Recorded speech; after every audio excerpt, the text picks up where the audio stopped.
to 10. So I feel like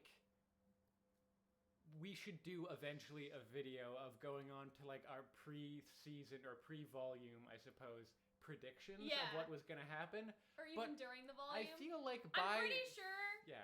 Okay, so do you remember that video where it's like, two crazy people talk about RWBY, or whatever it was, that right? We did. That we did, and we guessed that Penny was coming back. I don't remember exactly what we said. I know we talked about the Winter Maiden and Penny being the Winter Maiden a couple times because I said something like, it would be really interesting because the logical, quote-unquote, thing to do to me, or for me, in my opinion, was that Winter, even though, like, you know, it's winter, whatever, like, she's human.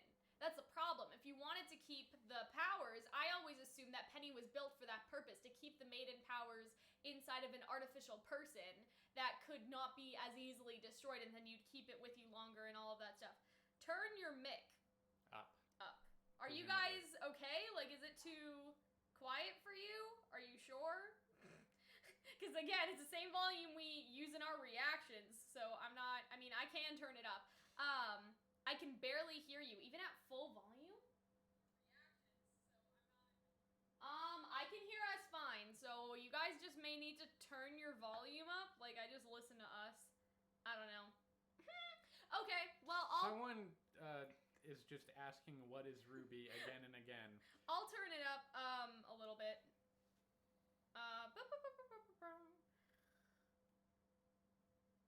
Yeah. There we go. Let me... Okay, I turned it up a little bit. My volume is max, Cal. My volume is max with speakers. I can barely hear you. That's so weird, because, like, we're using the same volume we did for our reactions. And our reactions were hella loud. I would know. I was yelling a lot. Okay, you will see why we were yelling. Bit. Is it okay? Like, you guys are gonna have to tell us, like, how okay it is or how not okay it is. But yeah, like, the Penny thing was always sort of like, yeah, you make an artificial person and you put sort of that in there. But I guess Ironwood didn't necessarily trust Penny as much as, you know, Winter and all that stuff. I suppose. He felt that he can control I can hear Winter just more fine. than Okay, Penny. so I'm pretty sure that we're probably good now. Let me just... Probably good. Yeah, I can hear off my phone if I turn it up. Okay. Anyway. There we go. Yeah, so hello, everyone. Now that we've gotten all that sorted out, we tend to talk at the beginning just a bit so we can... wait for people to come in. Wait for people to join and all that stuff. Technical difficulties. Let's, I guess, get started by saying, if you guys want to watch our reaction, it is up on Patreon right now. If you guys want to see me tweet and make dank memes, you guys should follow me over on social media. If you guys don't want to do any of those things, but you want to buy some merch. All right, so we are wearing, you guys can see us, we are wearing For Fans, By Fans merch right now, and you guys, if you guys want to buy something from their site, right, so this was basically something that was announced at RTX. Artists, like, sort of submitted designs, and they get sort of like a small like commission every time their design is sold and all that stuff. It's like officially sort of licensed by Rooster Teeth, so there's all of that as well. And all of the merch that like won is up for sale on the For Fans By Fans website. So I'm just gonna get up. So I don't know how well you guys can see me or if I'm in the way. I'll try to move over a little bit more this way. You guys can see. So I have a shirt with all the RWBY girls on it. So I really Is it like a shirt this. or is it It's a tank top? It is a tank top, guys. I don't know if you guys know, I love tank tops, okay? Like, tank tops are my pride and joy. Like, the only thing that makes me happy in my life. The absence of sleeves. Exactly. The absence of sleeves. I just feel great. Like, I feel great in this shirt. I feel like hot shit, to be perfectly honest. And Hunter also has the hoodie, which I feel like is very video gamey. It's like, RWBY, Weiss, Pick Blake, your character. Yang, and all that stuff. So yeah, if you guys want to buy like merch on FanForge, you guys should use code Calxiyn, and then you'll be fine. And then you'll be taken care of. And then, you know, they'll be able to see like, hey, you know, Calxiyn fans, they're pretty cool. That Calxiyn girl, she's pretty cool too. So, yeah. Technically, I guess, sponsored. Is it a discount code? It's not a discount code. Okay. It's just a tracking code. So it's just like if you are a Calxiyn viewer, you just use the code and it tracks you, so it knows that you used it. And I think a couple people have like used it already. So like for example, they would know, okay, well 3 people like are buying stuff, like, you know, with some Calxiyn encouragement or whatever. So yeah, technically sponsored or whatever by For Fans By Fans. Yes. So so they sent us these 2 shirts, and then they are also sending a Bumblebee shirt. But that one did not come with these 2 yet. But I'm really excited for that one, and we'll be wearing these throughout the week and all that stuff. I bought a lot of merch myself as well. But yeah, so there was no end credit scene. Because they didn't want to crunch and they wanted to focus on the show, which is totally fine. I figured that it was our crunch. Dreams, though, a little bit. It works a lot because, like, really, that was a perfect ending. It really was, and that's what I was sort of thinking too. Is like they're gonna leave us like this, you know? And a post-credit scene wouldn't do it justice. They literally left us cold turkey, if that makes sense. Like they just left us there. You know where. They left us right there. It's just so, it's so good. So I guess before we get into analyzing things pieces by pieces, what a good season, Hunter. Like, what a good episode. Like, the best episode. I would say this is the best episode out of the whole season. But what a good, like, what a great season. Like, everything has just improved, right? Everything has improved this volume. Camera work, like we've noticed that a lot. Like camera direction, that how it trend feels like from someone's volume 6. actually moving the camera. Does that make sense? Like there's a cameraman around, like all of that sort of stuff. Like just such good. This is the best I've ever heard Cinder. Okay, I like Jessica. Can you agree? But people have a lot of criticisms for voice acting in earlier volumes. This is the best that I've ever heard Cinder. So that's 1. But 2, like I feel like people shit on Cinder. Okay. I love Cinder now after this episode. You were the person that shit on Cinder. Yeah, I did shit on Cinder, okay? I made a whole video. Some people are not pretenders. Some people were Team Cinder from the very beginning. And some people I made a whole video about fucking Cinder. bandwagon fans and get out of my house. Hold on. So I made a video and I said, RWBY Cinder is only 1/4 of a villain in the villain analysis series. So I roasted Cinder, okay? I roasted her pretty hard. You know, like I went for it. But now, after this episode, I love Cinder again. I feel like new life has been breathed into Cinder. Or maybe life that she didn't have before, okay? She's no longer a corpse. She's alive, and she's in sort of like this desperate sort of beast, like feral. I don't know how to explain it. Like she is she goes feral. Especially there's a scene later on where she screams, and it's very guttural and frightening, and it was really well acted. Yeah, it was just so good. Salem rolling in like she's the goth Daenerys from Game of Thrones. Thank you for the $5 donation, Luca. But yeah, it was like that exactly, and we'll talk about again that later. Cinder deserved to be ripped on earlier volume. She totally did. But this, like, saved her for me. I think it saved her. That's still heresy. Season, right? That's still. She's still wonderful. I know. But she's better. You can say she's better. That was her best scene. I think you're just jealous. That was one of her best scenes, was it not? I think you're just jealous, what am I jealous of how of? wonderful she is. Okay.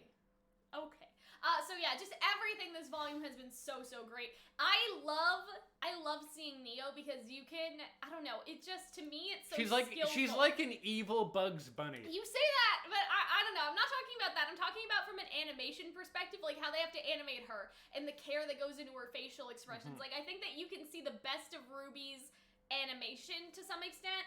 I Neo. say and Bugs not just Bunny. Animation, but like other stuff as well. I say obviously. Bugs Bunny because she looks like 1, she's fucking with people, and 2, she's really enjoying herself. Yeah, it would have been great if she turned into Pyrrha, but I feel like they're saving that. They're saving that. Remember, they hinted it. Atlas arc is 2 volumes, so next volume we're still here. You know what I'm saying? Like we're still.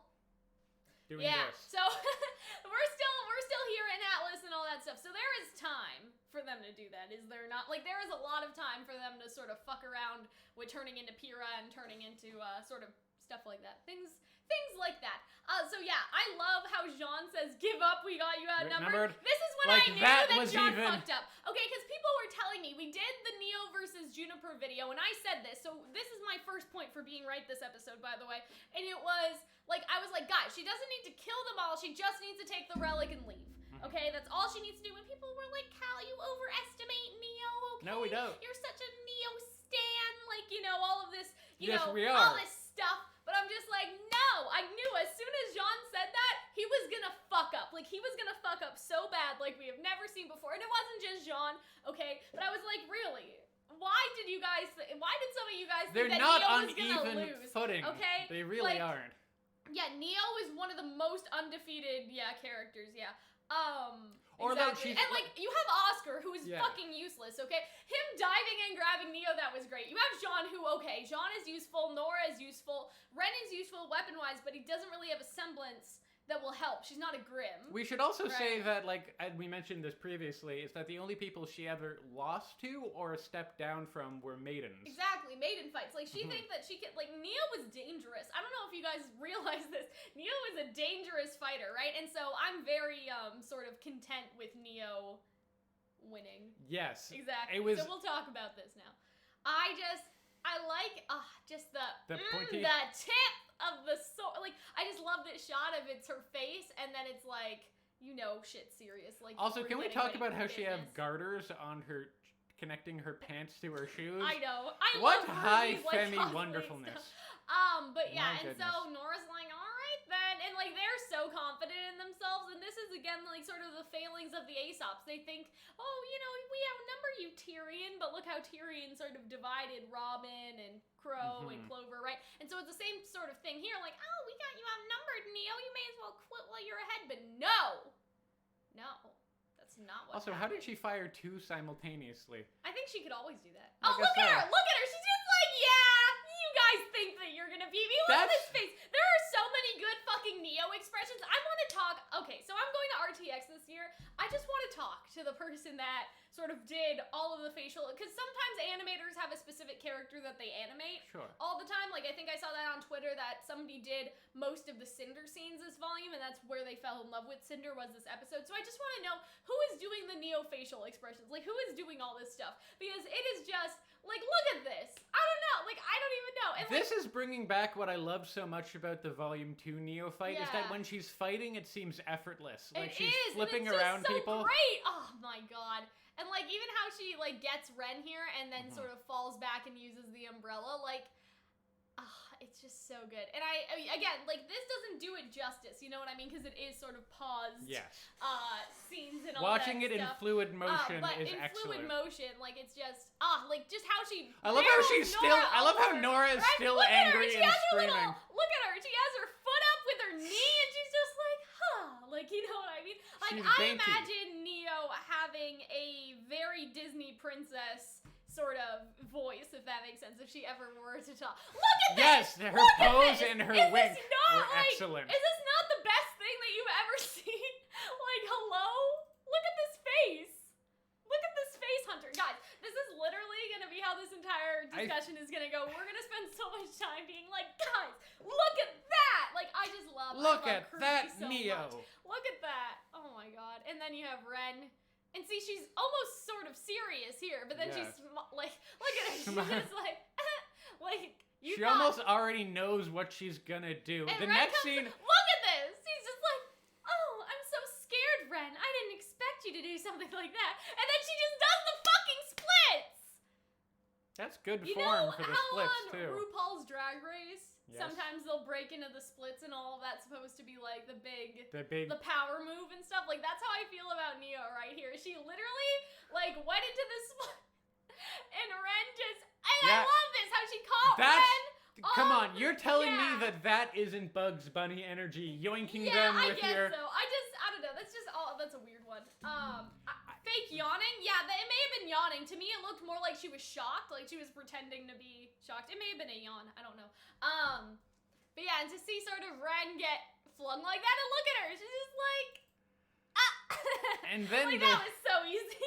I aspire to be Neo in real life. And look at Ren, like, Ren just falls on the floor. They're just flat on their ass. And, like, Nora's still on the ground. And then there's a 9th grader basing you armed with a stick. I love this. So she flips herself, and then she flips Oscar off his fucking back.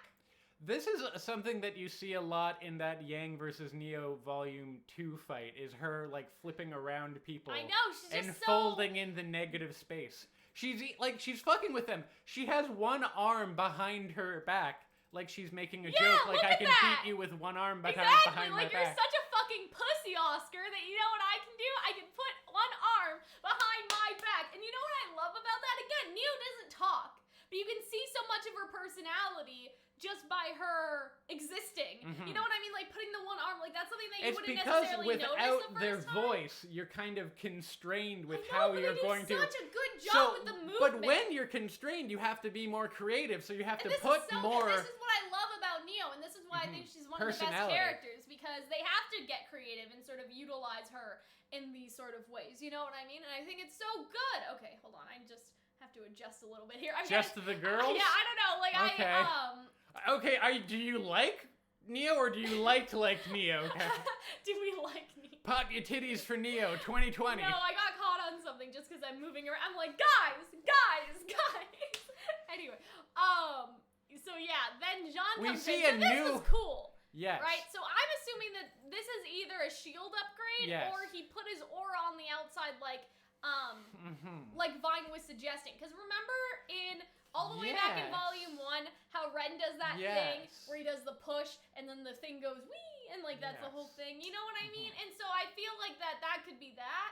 But John's aura is not pink, so I feel like that probably is his shield. That is, yes, it's not. So if it was his aura, it would have probably been... It's nice that we're seeing some of those upgrades and so I thought it was his aura, like he was doing the same thing Ren did with the snakes, but I think it is his shield, yeah. I think he did it during episode 3, yeah, I don't remember that. John's aura is gravity dust, yeah, I think it is gravity dust. Someone saying like John's aura is pink? I don't know, it's yellow, isn't it? He did that in Chapter 2. We've seen that upgrade before in Episode 3. I thought his aura is white. Well, it's white, yellow, whatever. But yeah, I think it is his shield, not his aura, but still kind of cool. Regardless, it's interesting. She's almost a little annoyed She's there. almost like, really? Like, really? You? Really? Of all of them, like, you got better, but not good enough, but at least good enough to the point where you're annoying? That was adorable. What the fuck was this, Oscar? Oscar it's a move of desperation.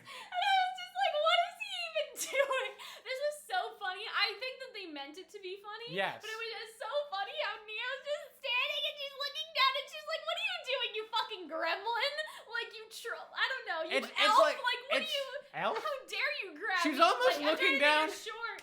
Like it's like, oh, that's cute, but it doesn't stop me. And I know. I love that. The next scene is where so I think much. really ties the joke really well together. Where we get, she's Look like at smiling. Her, she's smiling. She says like, "Fuck you, Oscar." And then Ren comes in, destroys her. But it's not really her. That's. But it's like she's just so happy looking. Oh my god! She's like, take me. I love this scene with. I feel like this needs to be a meme, like me and then something else.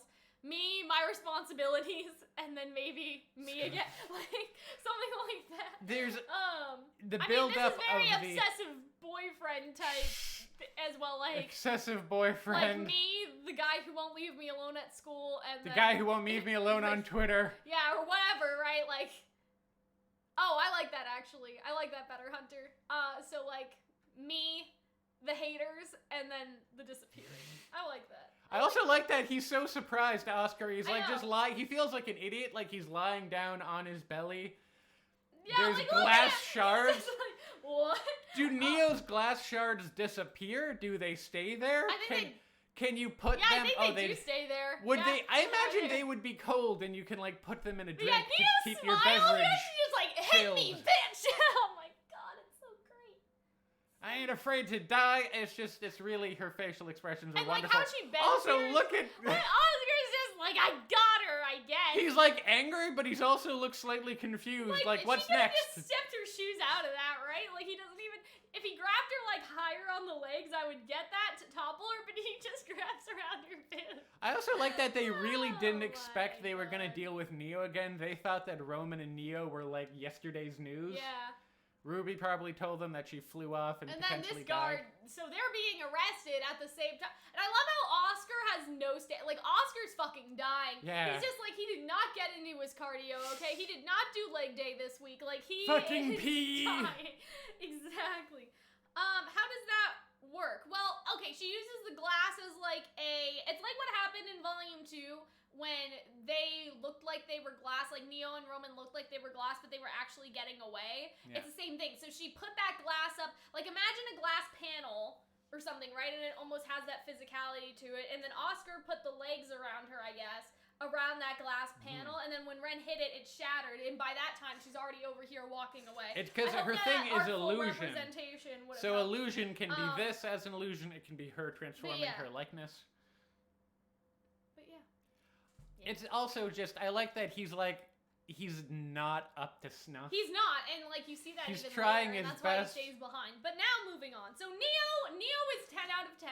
Yes. Neo's one of my favorite parts of this season. Neo is so well animated and so well choreographed, and I just want to hug. I would just want to give a big hug to whoever did all of like the Neo stuff, or like the multiple people that did the Neo stuff, right? Like, you know, it's not just the animators. There are other people sort of involved as well. Like camera work, like the camera work in that scene. Like, I love you guys. Whoever so did the I love storyboarding. RWBY so much. Yeah, the storyboarding, all that stuff. So now back to the Cinder and Penny show. So Cinder and Penny in Winter Variety Hour. Yeah, Variety Hour, exactly. So I would like to say that we fucking called it again, in a sense. Okay? And so we did this, and okay, so to preface, this wasn't necessarily our idea. We sort of adopted it and embellished on it. Yes. Because a patron had this idea of Winter and Cinder being foils, and I like foils, so I basically, you know, we adopted it and we sort of did a video about that, and it all came to fruition here. Like, we did a Winter versus Cinder video, and all that sort of stuff, and how they could be foils, and Cinder even just says that. Like, she just basically says it aloud. You know, you Atlas elites, like, that's basically what we thought was gonna happen, so, good for us.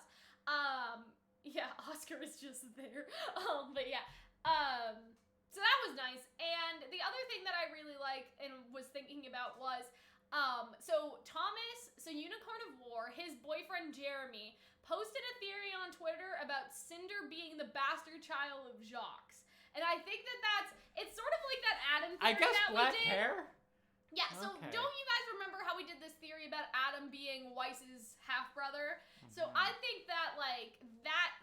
Basically, it's the same, but replace it with Cinder, and that's why Cinder's like, all of you Atlas elites, right? Because, you know, That's Cinder gonna has be a this video. black hair, and she has the black sort of eyebrow and all of that stuff, like Winter does, and she does kind of look like Jacques when you think about it that way, and her mother obviously could have had the orange eyes. And all that stuff, and it would be sort of like our Adam theory that Cinder was sort of just discarded by Jacques and all that stuff.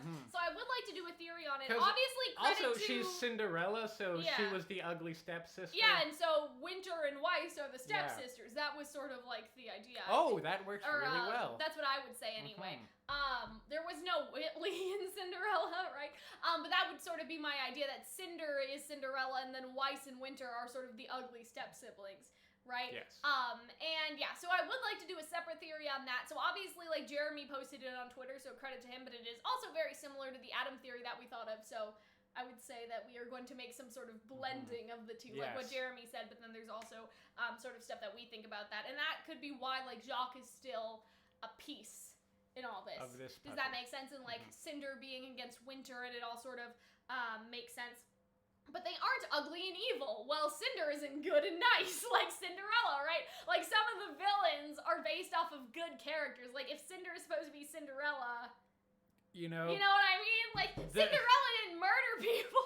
The Wizard of Oz wasn't an immortal man passed down to generation to generation.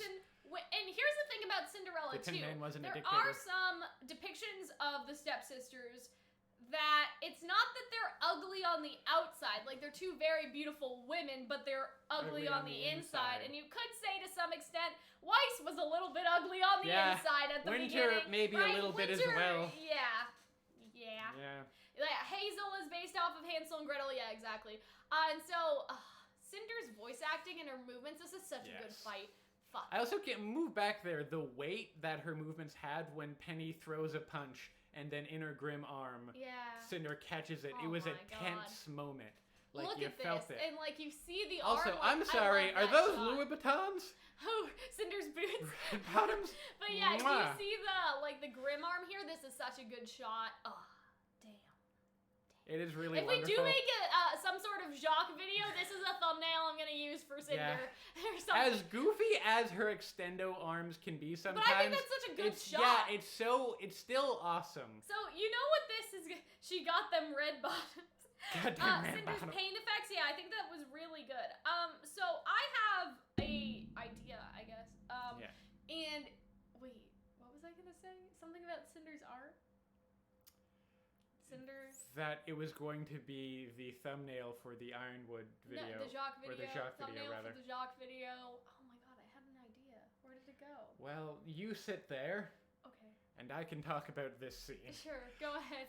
So, the birds. I feel like we get a lot of callbacks to like fighting moves from earlier seasons, especially Volume 3. We get that with Ozpin later. Now we get winter fighting with her birds again. Okay, now I remember. Sorry. Yes. So you know what this reminds me of in a weird way? Yes. So how many Steven Universe fans do we have in the chat? I don't know. I've seen Great. 8 episodes. Do I count? So, okay. So in Steven Universe, I don't know anything about Steven Universe. Let's just like make that perfectly clear. There's a character and her name is Spinal. Spinal? Yeah, okay. I think that's in the Spinal or movie. something Spinal. Yeah, and so from the movie, and she sort of has the extendee. Yes. And it's a song. It's like, that's right, I've heard the stories over and over again. Gee, it's swell to finally meet your other friend. Like, that's the song and stuff like that. And so her stretchiness, like, that's what it sort of reminds me of. That sort of, because I think that the character is supposed to be animated in a sort of like 30s, like, Bendy and the Ink Machine type like style Rubber or something, hose because she's just so style. old, like she's just like ancient or whatever, rubber hose like sort of thing. And so that's what Spine L, like Cinder L. Anyway, so that's what I was sort of thinking, is when she's sort of stretching like that, it definitely reminds me of her. Yes. Yes, and I think that's interesting too, because like the characters are obviously so different, but at the same time, it's interesting because it's sort of like she wants what she deserves. Like in that song, she's just like, gee, it's swell to finally meet your other friends. Like the whole thing is like she's been sort of left alone by Pink Diamond ? I don't know anything about Steven Universe, okay? But she's sort of been left alone, and like she wants to sort of get her sort of revenge on the crew. You're saying this as someone who has not watched a lot of Steven Universe. But yeah, I'm talking to them as well, right? The Steven and Universe so yeah, fans. that's sort of what I was thinking about. Spin Owl, people are saying. Okay, so yeah, that's just what it reminded me of, especially the sort of like, I'm the loser of the game you didn't know you were playing, and so I think that's interesting because it's sort of the hunger and the starving and the stuff. Anyway, moving quite onward. Quite forward. Moving quite We get forward. the birds again. Birds! I think in the reaction we literally yelled, "Birds!" Yeah, we probably did. Which is admittedly it's a kind of murder funny. of birds. First, okay. Okay. Can I Anyway. talk about your boyfriend's name on YouTube? Sure. What do The you mean? collective noun for a bird is not a murder. Yeah, I know. That is only for ravens. I know. He knows that. And stuff. He knows that, but he couldn't. But it bothers me. He couldn't put murder of crows or something. Like he couldn't do it on. I don't know. It just changed to Like it works, but it always bothers me a little. You know what's funny? My vocal teacher said that on Thursday. She was just like, "But not all birds are a murder. It's just crows." So you and Michelle are like one brain cell right now. Anyway, so yeah, this happened, and I thought that this was sort of like, Look at that smirk. Look at that smirk. But yeah, just how bendy and flexible Cinder is. Like, it's a different sort of flexibility than Neo, because Neo is covered up a lot, but Cinder, you can see her arm and you can see sort of everything like that. And so when she flexes, like, she really does. The fact that she's so bendy and fluid, it's pressing this idea that she's no longer fully human. Yeah. You Atlas elites are all the same. Like, all that sort of stuff. And so that sort of plays into the theory that she, you know, is sort of the bastard of an elite or something like that, and plays into the or at least has story, a very right? because I mean in the RWBY book, the companion guide, it says that like she was based after Cinderella, so you can kind of guess her background based off of that. And so this is why I sort of thought about the foils between them two, because in a sense, like, Winter is the one who has gotten everything. Like, she had her father's money, she has sort of inherently a very strong semblance, because it's inherited, the Schnee semblance. Yes. She was born with it. Yes. Whereas Cinder, Much like I guess, generational wealth. In her perception, has been born with nothing, has sort of, you know, had to work to get these powers, because even though her semblance is strong when utilized, it is literally sort of dirt when you first look at it, right? It's like heating up the cinders, right? Like, that's her power, is sort of heating things up, and so it looks kind of like shit when you first sort of... Heating up glass, glass is sand, sand's kind of like dirt. Yeah, it's a exactly. connection. You know what I mean? There's it's a connection, there. right? And so my sort of, like, whole idea is that Winter is the one who got everything and ran away from it, while Cinder is the one who has gotten nothing and now she's running towards something. Yes, she's the one who wanted power. Right, and so, yeah, she's the one who wanted power, exactly.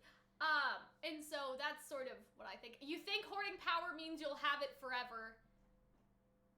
but it just makes the rest of us hungrier. I kind of like that too. Can I talk about... Because they are hoarding the maiden powers in a sense, right? Like, I know that it's sort of a weird way to think about it, but they kept Freya in this box, hoarding her until she dies, instead of just letting things happen sort of naturally and sort of stuff like that. Right? Not to go all comm major on you, but can we talk about, like, the kind of, like, Marxist undertones of a lot of this volume? Because it is a lot about people in power do not care about the people below you. There's a literal divide between the upper class and bottom class. The current political situation, I guess, in works America, perfectly. it's And like, the world in general. Let's go eat the rich and stuff like that, which is, I don't know, it's interesting that you have a character like Cinder saying this, because obviously Cinder is evil, but Cinder has also been literally, like, starved, right, and abused, and sort of by that sort of power. I just really dig its kind of Marxist take on it, and I think that's them really going for a hard theme. Yeah, I agree. Which I really enjoy. I think that it is sort of right? Like, you see how Jacques, you know, and... It is as just as right in here how they display it. The council seats, I think that it is, like... Not worrying about with the maiden powers, it is interesting, because Osmond has hoarded it.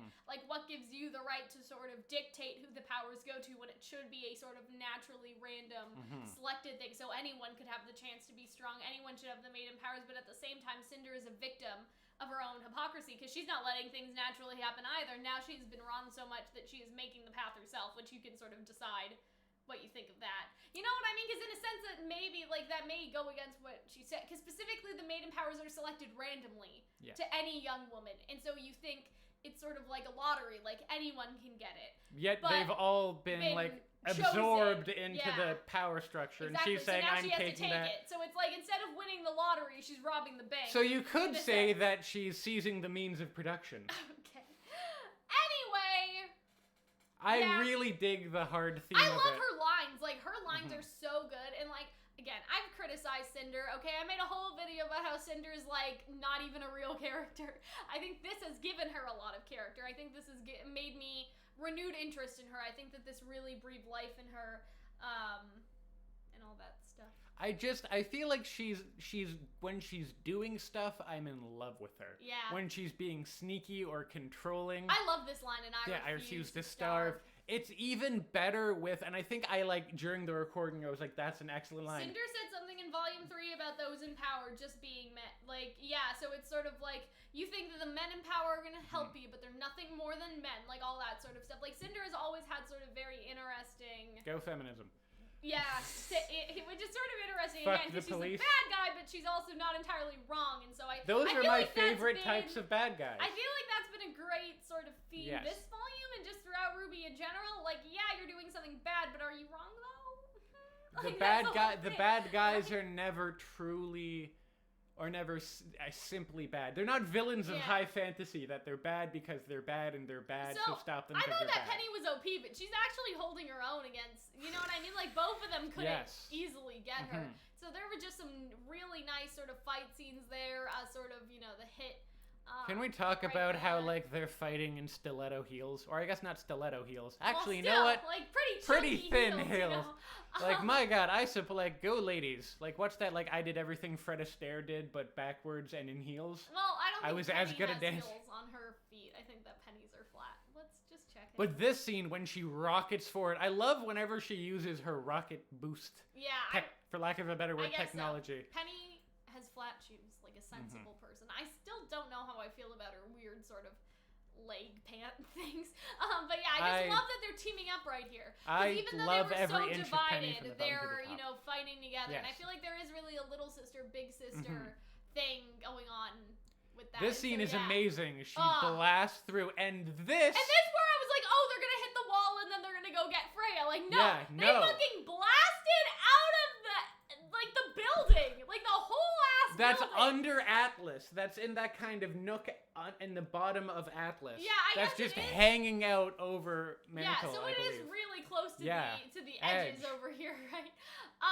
But yeah, so I was like, well, Winter's gonna fall, but Penny can get her. And that's exactly what Cinder wanted. She just wanted to get rid of them, not necessarily beat them. And I feel like that's a big turn in character growth right? Like, for her to sort of not worry about necessarily killing them, but just to get rid of them long enough so they don't interfere in her plans, instead of trying to have her cake and eat it too, which is sort of what happened with Raven, right?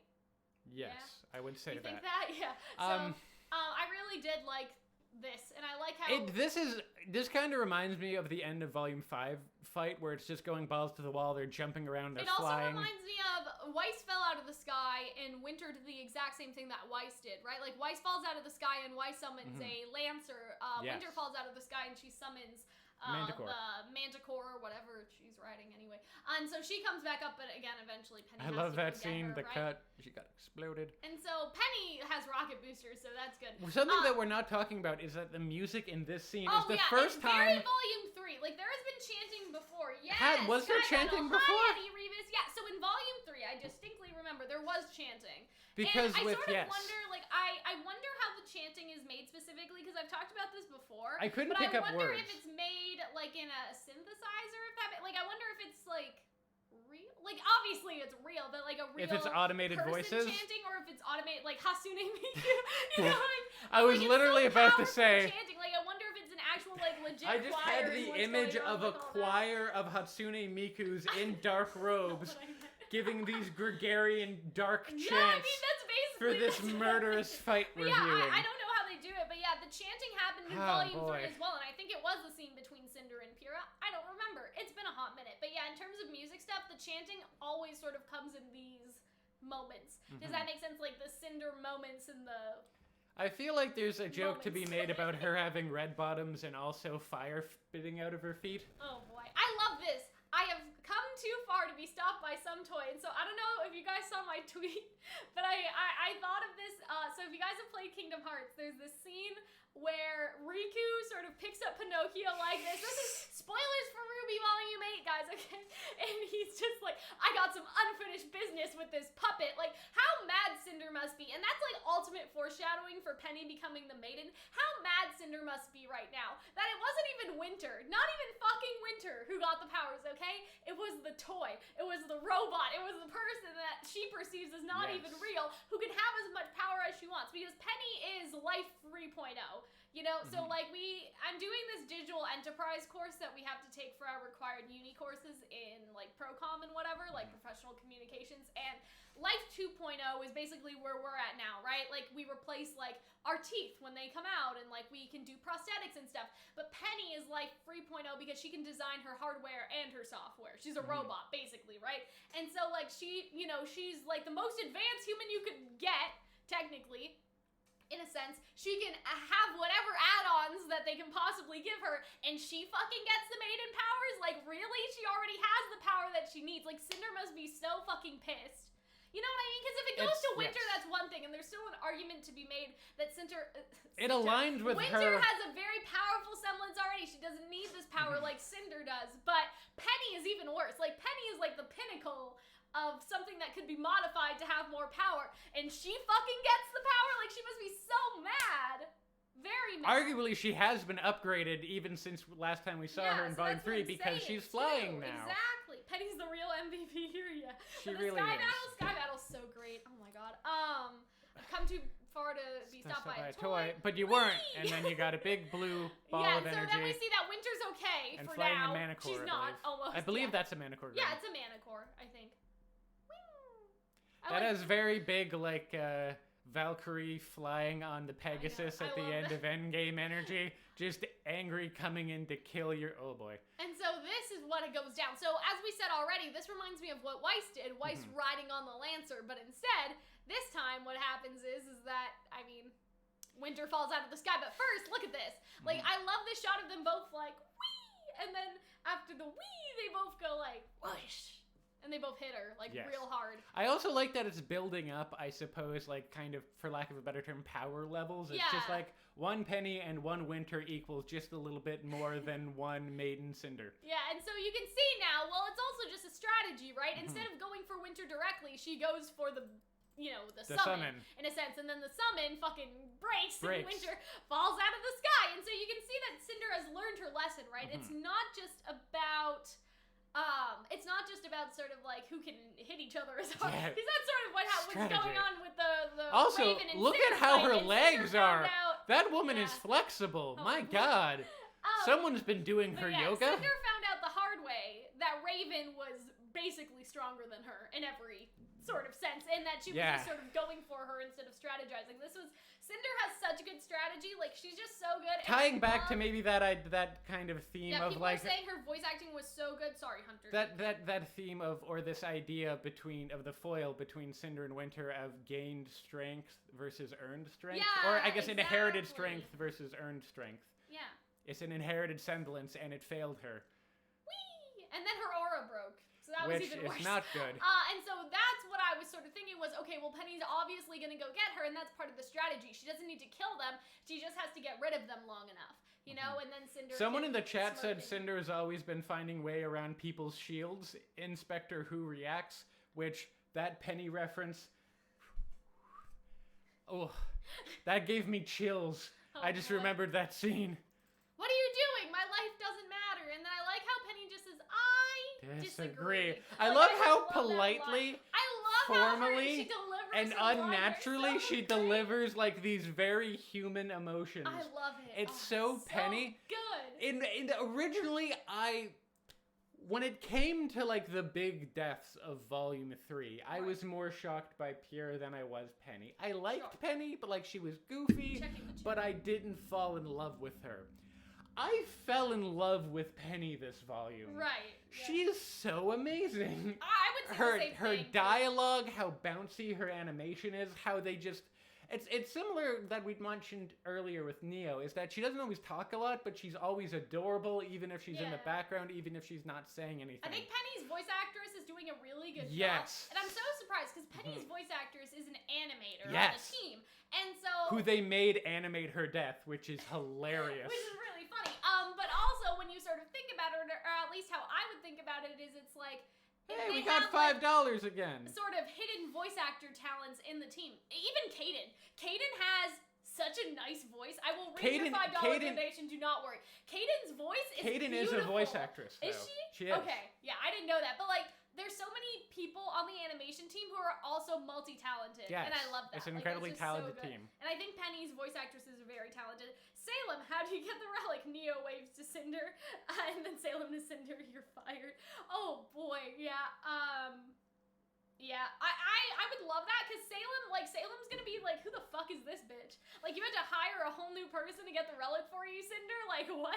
Because that's the thing, right? Like, Neo was never part of Salem's situation. So Salem is just like, well. Like, you had to get the ice cream girl to get the relic for you, Cinder. I see you haven't learned any lessons. Which, to be fair, Cinder does kind of fail, whereas Neo succeeds. Exactly, and she's so mad that she takes Neo succeeding. In all for fairness, herself, right?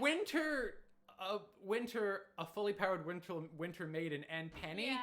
and Team Juniper is down here. So there's Yeah. definite like I was just difference sort of thinking, in the like, challenges they face. With Neo, it's sort of like Cinder then takes the prize for herself Mhm. and sort of claims that as her own, even though it's Neo's success, and probably is gonna go bring that to Salem. Because now that Salem, I guess we're getting ahead of ourselves, but now that Salem exists here, Yes. I think that Cinder will, We go up also to her, maybe or at get least to try to see get Penny first, Cinder and fighting then again, go to Salem. which will be very interesting. So yeah, that was what I was sort of thinking. Is I'm like, well, would Cinder go back with just the relic to Salem with just the relic? Maybe. I don't know. Maybe. Would she wait for the maiden powers? I don't know. But yeah, let's continue. We have so many theories to make, guys. Like, I can't even. Like, we're gonna pace them out. Like, the try to Theory keep. Factory you know- is gonna be going. I feel like Exactly. there's videos we can make just We're about seizing the the means theme. of production. We could, yeah. I want to do one about seizing the means of production. I Oh, want to do one boy. about like conflict theory and But Marxism. yeah, such a nice sky battle. I love that Penny sort of saves Winter. They have such a good relationship. I love Meanwhile, them. Fucking Oscar. I love That Oscar. chump. Imagine John being the competent one. Yeah, I mean, it's Like, not that it's how necessarily things confidence, have they're just physically changed. fitter, right? Like, they're just physically more able than Oscar is. I love how they all look at how scared John is. And then That's an Oscar excellent- finally gets there, and then he's. I wish they animated. I mean, like they might have been running low on time, but like if he was like, and he turns around, I feel like poor And so- Oscar's doing like a beep test He in high got school. lost. No, And so this you was said, excellent. It was like, Don't worry, it's Nora. And Nora. I was like, You were like, oh my Is god, it who is Nora? that? And like, no, it's Nora. And then for the second she walks away, she smiled, or she walks like she Neo. walks like Neo. And immediately we were like, something's wrong! Nora! I love how Neo's so unique in her gait, and we're so aware of it that just by looking at Nora using her gait, we're like, that's not Nora. Exactly. In just a half a second, it and was like, able you to can cross see it. her Like, mind. I think right here is the most obvious. Like, see how she walks sort of like with the hip, like the hand on the hip and stuff. Like Nora isn't that sassy. And I love how they don't show her a lot, so it's enough to be like, and look at this. that reveal is it's so good. But I love the timing on that is so wonderful, where it's enough to it connects to your brain, but it's not enough for you to be able to scream in time. Exactly. That's how I felt during the And that moment where the umbrella moves and you see the Neo eyes and with you Nora's see sort face. of like the fear in his eyes too, as he realized that Neo has snatched the relic. See, if you look at his eyes like that. Oh. Someone in the chat says, Don't Ask says, this is going to sound really impatient of me, but I'm curious. When is Volume 8 coming out? Next November, probably. Listen, man, I do... as long as it takes. This was such a good volume. I feel want to you. do whatever they need to do. You know what I mean? Like, I want them to honestly, take as much I'm time okay as they with need. no, like, character shorts. I'm okay with no... Because, like, there was no crunch, their skin was clean, and we got an amazing... Their skin was clear. Then we got an amazing volume out of it. It was such a good volume, yeah. So I think that they should take as much time as they need with it. Obviously, I do feel impatient. And I do think that end was such a big, like, fuck you, that you couldn't have it.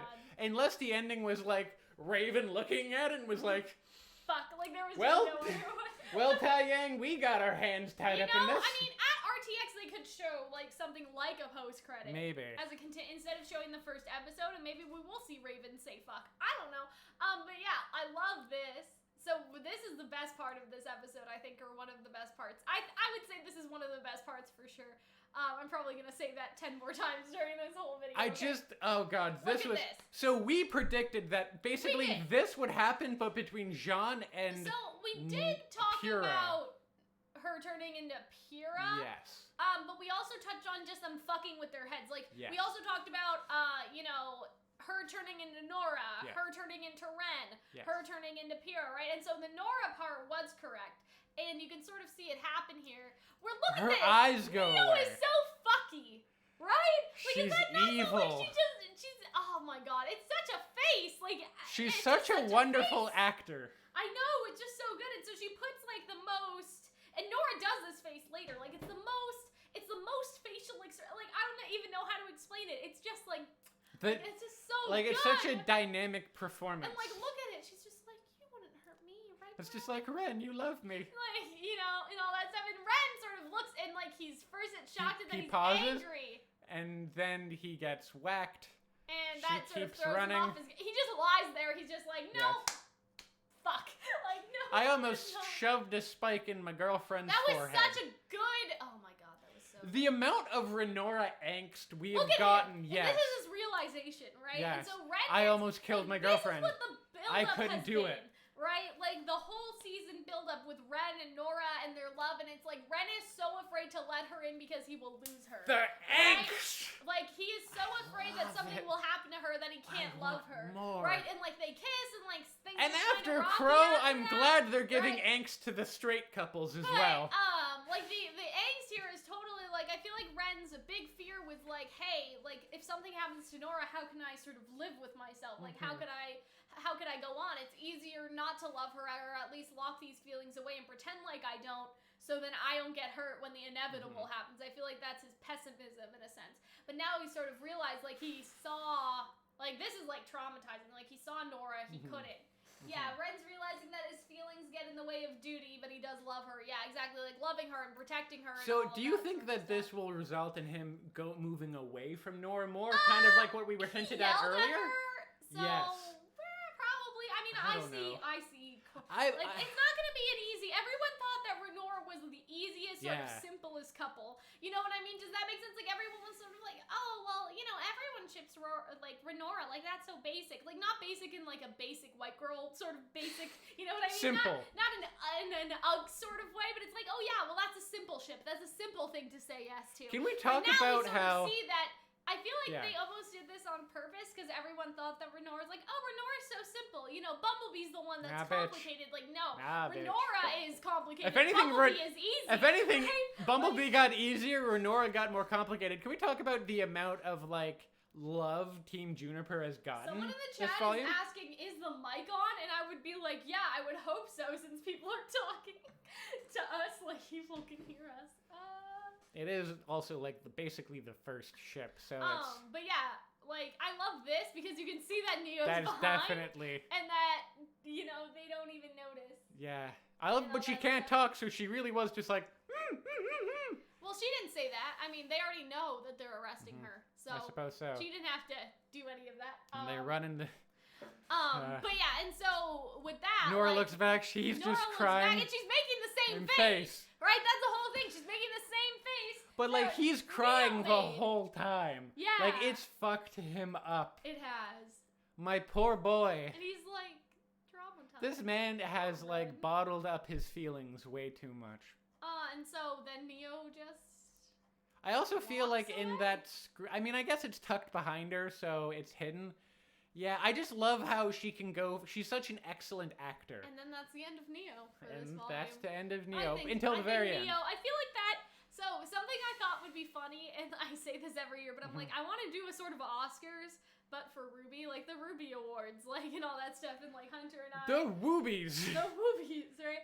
Like The voting RWBY like Awards. Neo as best character, maybe. Or Oh best, god, like, can we do that? performance or something. We're gonna do I that. don't We're know. gonna set up We have online to voting. set up the categories on online voting and stuff, so we'll have to You're make gonna it hear the it here, Discord folks. server. I'll try to figure that Or we can out. set it up, we can do like a survey monkey. Yeah, like a survey poll or something. I can Yes. put that in the next in Yes. the reaction in a pinned comment or something like that. Like in the Yes. the finale reaction and ask people what they think. And maybe do that, have that be but for we like would a have couple... to think of like the categories and all the sort of categories. But like the like Oscars best in main character, February, best you know? villain character, best like Yeah. supporting. Best character. best glow up. The Ozmas.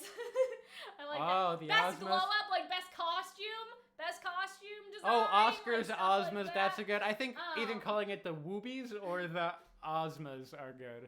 But yeah, so you had your time in the sun. Yeah. Feels bad, man. I love how just the characterization of this old woman of like, I've been waiting here a very long time. Who are you? Yeah, for I some think- time. Like, she has dementia, right? And so during our reaction, we were like, she's remembering Nora. She's remembering Nora. She never remembered No. Nora. That theory could still be accurate, maybe, but I Maybe don't it's know. like I don't know, Like- fan. I guess it's just gonna be You like know, a there was fan sort of theory this from here implication on. from Nora's voice actress, like, well, hopefully we get some Nora backstory soon, wink, wink. And so I feel like that maybe, I mean, Atlas arc isn't over. No, Could be next time. no. That's fine, you know.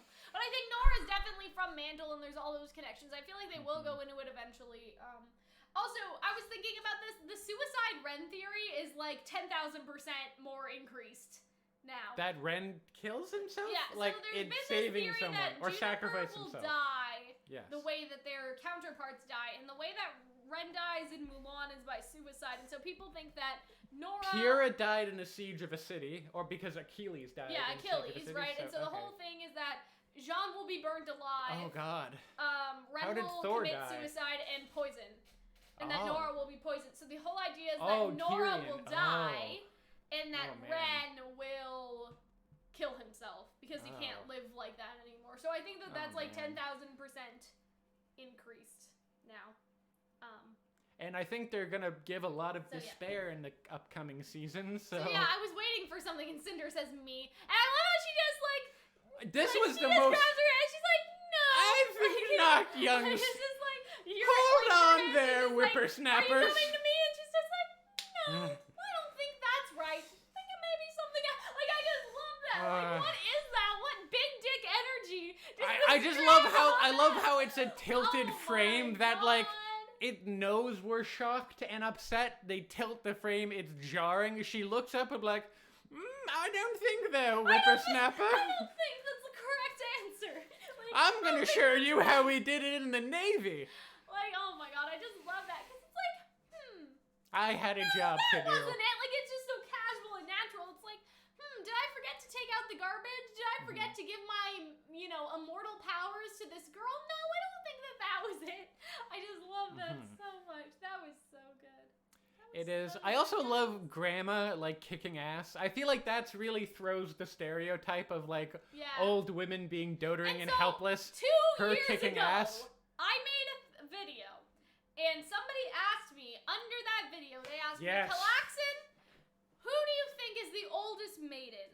And I said, if any of them are the oldest, I think that the Winter Maiden will be, like, Grandma, because the Winter Maiden was the oldest in the story. So I basically said that the Winter Maiden would be an old lady. And so when Maria came, everyone was like, it's the Winter Maiden, but now it's still sort of the same thing. So points to me from 2 years ago saying that the Winter Maiden would be a grandmother. Also, points for us guessing that Penny would end up, like, a very long time ago. It was a different circumstance. I mean, like, we sort of moved around a bit, like with the Nora theory, we're like, it could be Nora, maybe it could be way back Neo, then, we were like, because it can be transferred to her, because she has an aura, and maybe that's why Ironwood created her in the first place. So, this is where I posted, interesting that the magic is so strong it burns her hand. Volume out of context. It's not that it burns, it's cold, frostbite. Right? And so, it's too cold. So, they're basically getting frostbite, like, Which would be cool for a fall maiden, because fall is when things start to die. Right. So it would be cool if, like, her power... They all have the same powers, though. Yeah, remember, they all have the ability to do the same thing, but they all sort of... But it would be cool if, like, Cinder's ability is to suck the life out of people or cause things to degrade. Yeah. Which I guess, in a way, she can suck maiden powers out through her I'm confused about Penny getting the power since her aura is male. So we'll explain that later, but it's not that her aura is male. It's because RWBY said trans rights. Moving forward. Pietro, like, aura, I feel like, in terms of Penny, so this is how I would explain it. The energy, or the aura that Pietro gave Penny is like energy, right? He just gave some of his energy to Penny to give her life. It's not that he literally stuck a piece of himself and, like, the girly part of Pietro is inside of Penny. It's just that aura was sort of the fuel, and that she developed her own personality out of the aura. And the other thing is, so you guys have to realize in this scene, the maiden powers do not transfer because she is the last person that she is thinking of. It is intentional aura transfer that the Winter Maiden is sort of, if I could, is touching her hand, and then the powers sort of go into Penny. And so basically the same thing that Pietro did to Penny is what the Winter Maiden did to Penny. So she gave her soul to Penny, and her soul is inside of Penny, like how, Pietro's soul is inside of Penny. Does that make sense? So the maiden gave... Maybe? I don't know. I still think it was last thoughts, personally. I don't know, but it touched her, and then it went in, I guess that's true. I mean, I guess they had to make it look visual somehow. We don't really know what it looks like when it happens naturally. I feel like the implication there is, and maybe somebody will clarify later, I don't think it's last thoughts. I think that she did the same thing that Pietro did, and that's what I think was planted, right? Mm-hmm. They planted that Pietro did that so the Winter Maiden could then do that later and it would be understood. Because you see how Pietro's aura is sort of... But then, like, why wouldn't they do that all the time? What do you mean? Like, why wouldn't you just have all of the transfers do the hand-touchy method? Why risk it to chance of, like, the last person you think of? Well, I feel like the difference between Pyrrha and it's that she's a person. Like, Pietro basically built Penny so she could suck in aura. Oh, right? I see what you're saying. Yeah, okay. So all right. That's sort of the idea, right? Like, aura okay, like, I get it. Penny was built to suck in people's aura. That is how she is powered. You can't do that with a regular human being. You can only do that with Penny.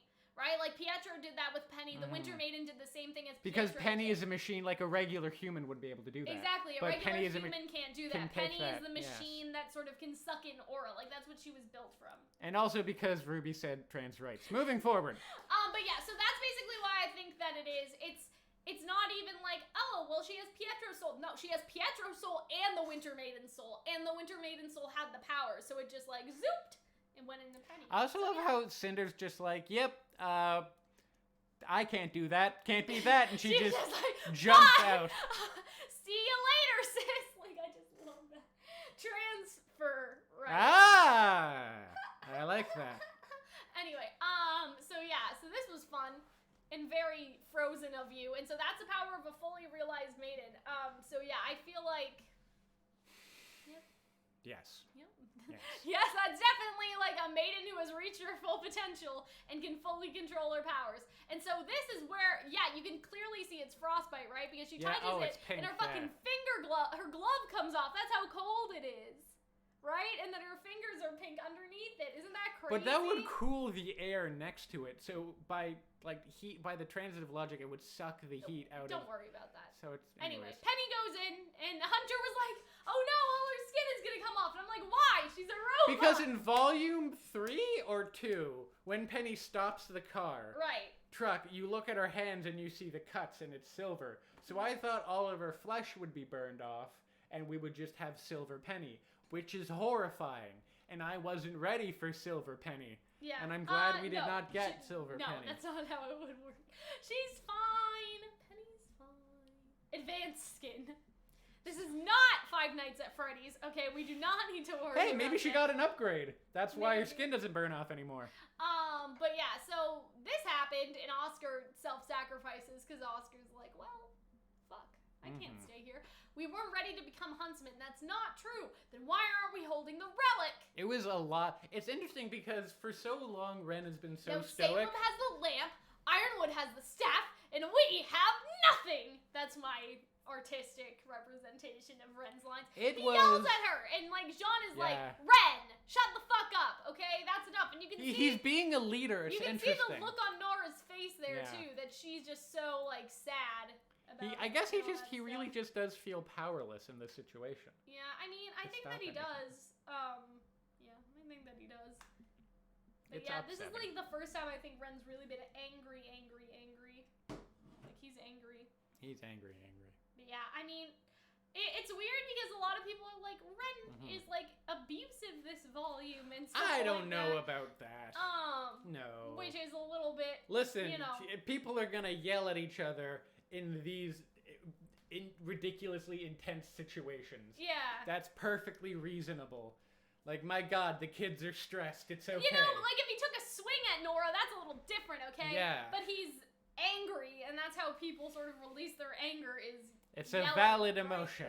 Right? It happens. And so after that, you know, Nora looked kind of sad. Pietro! And like, I love this. Ha ha ha! Finest mind and all that. Whereas like, Maria. Like, I so love glad, that they're buddies. You know, like we have made comments about Pietro and Maria. Pietro and Maria not being around very much this volume and how sad we were and all that stuff. And we're still sad, don't get me wrong. But when they come in, sis. They come in like, swinging. You know what I mean? They are so great. But yeah, I ship them, by the way. I think a Pietro Maria shipping video is in order. You know what's funny though about this is that I had a theory that Maria would give her soul to Penny. Like the rest of her soul to Penny. Yes. Like how Pietro did. And now we have another old lady giving her soul to Penny. Which I thought She that is was just kind a of patchwork of geriatric souls, is what Penny is. I thought that was funny is that, like, we guessed right the concept, but we guessed the wrong old woman. I guess so. Because you guys, I don't know if you saw that video, but, like, Maria will give Penny her soul, and, like, it was glowing Maria, like Maria glowing blue and then Penny touching her or whatever, and so it's kind of almost the same, just wrong old woman. So I thought that was funny. But yeah, so they're just grabbing the getaway ship, obviously. Also, like, Pietro, get off of Discord. We're serious business right now. Get off Discord. I really wanted her to have a bag of cashews in her seat next to her on the dash. I'm like, what's he doing? I can't see. I guess he's IMing reinstalling the phone, like, stuff. I guess so. And all that, like. Oh, so he is on Discord. Look at how, like, Blake and Yang are just, like. Don't let me hesitate, bitch. I like how, you know, they went on the plane with them to accompany them, and then Ruby and Weiss went to find Winter. For a finale of RWBY, I will say about this, it was very Penny-centric. It was very Winter-centric. It was very Juniper-centric. It wasn't very RWBY-centric. That doesn't matter. Like, it still works really well. RWBY had their time in the sun last episode. I mean, definitely. Oh, that's a good point. They definitely had. It's just... Oscar's just like, well, fuck. See you guys later, bye. So that was fun. Skedaddle. But yeah, so this is like frozen out of context. Like I put Anna going through the storm and Penny's going through the storm. So yeah, is that my first boy. Frozen reference or my second one? I had a maybe the Kingdom first Hearts one. Okay, Yeah. this is the first one. So this is the hello everyone. This is Frozen. Anna has a similar hair color, but Anna is apparently canonly strawberry blonde. But I'm like, does Anna not look like a ginger to you? She looks like a like She looks like a redhead strawberry to me. blonde is like ginger light. You Anyway. feel me? Yeah, I guess. And Anyways. so, I like how she just Like, just, she just grabs hello. her. Like, grandma's floating again. Let me just grab her by her You know when Winnie heels. the Pooh is floating on the balloon and Christopher Robin sort of grabs his leg and tucks him down? That's what I feel like this was. I'm sorry, do you not get big Jesus vibes from her? Or like big priest vibes? She's like I don't know. T-posing in the air floating.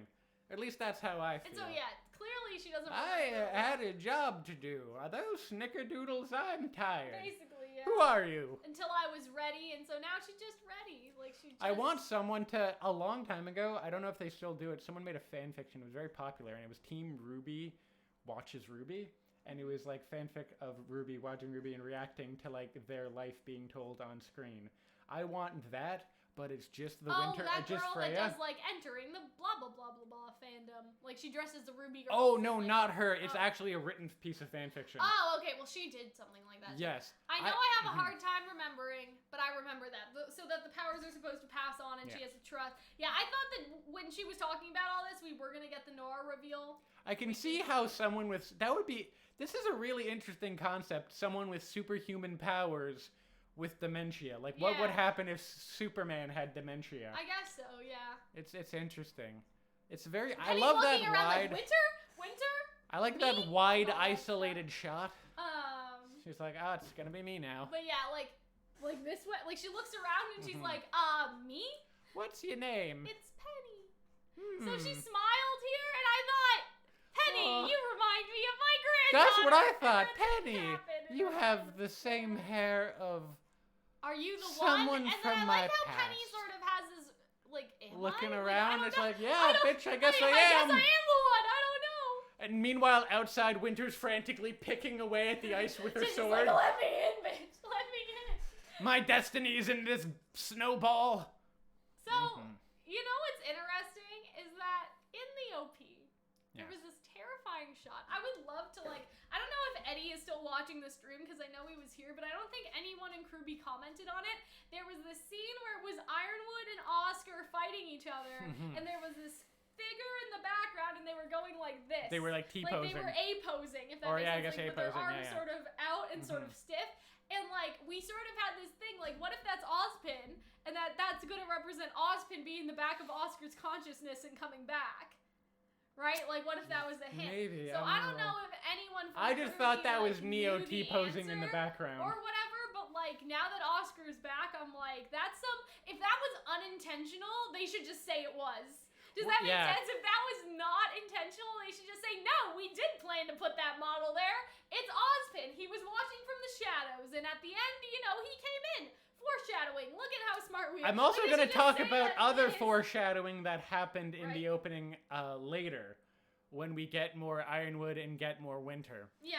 However, I'm looking at the chat. But yeah, if you guys, like, I would love RWBY to answer that about that random A-posing model. so he needs Winter. I forgot about this. He needs the Winter Maiden to open the vault to lower Atlas. I forgot. He's fucked Oh everyone. my God, I forgot. Yeah. He's been waiting here for Winter. He can't do it. He can't He do can't it. open the vault now. Oh, Ironwood. So he can't do anything to Atlas. No. Well, fuck you. So that's why he reacts that way. Yeah, I totally forgot about that. Yeah. In our reaction, guys, if you guys watch our reaction, like, we have no sort of realization that he can't do that anymore. But yeah, now that you're saying it, yeah. No wonder he shoots Oscar. I thought that was a little uncalled for, but no, he realizes that. I thought homicide was a little uncalled for. Well, I mean, he still shouldn't have done it, but he, when Winter says it's gone, he screams he can't do it now. Right? He can't do the thing. And now Penny has it. So, it's a big yikes for me. It's a big oopsis. So yeah, he needs Winter to do this, and now he doesn't have her. That's also very Ozpin pose, and it's interesting is. that Ironwood was like, Ozpin? It's like, no, it's was me just again, like, your and whom do favorite I have the pimply, pleasure of speaking your with?" favorite befreckled 15-year-old. Yeah, still just me. I also like how he's like, this was hilarious. It's smart of you not to bring the lamp down here. No, I wouldn't trust me either. raise. Yeah, whatever. Either way, yeah, I totally forgot about that. $2 donation.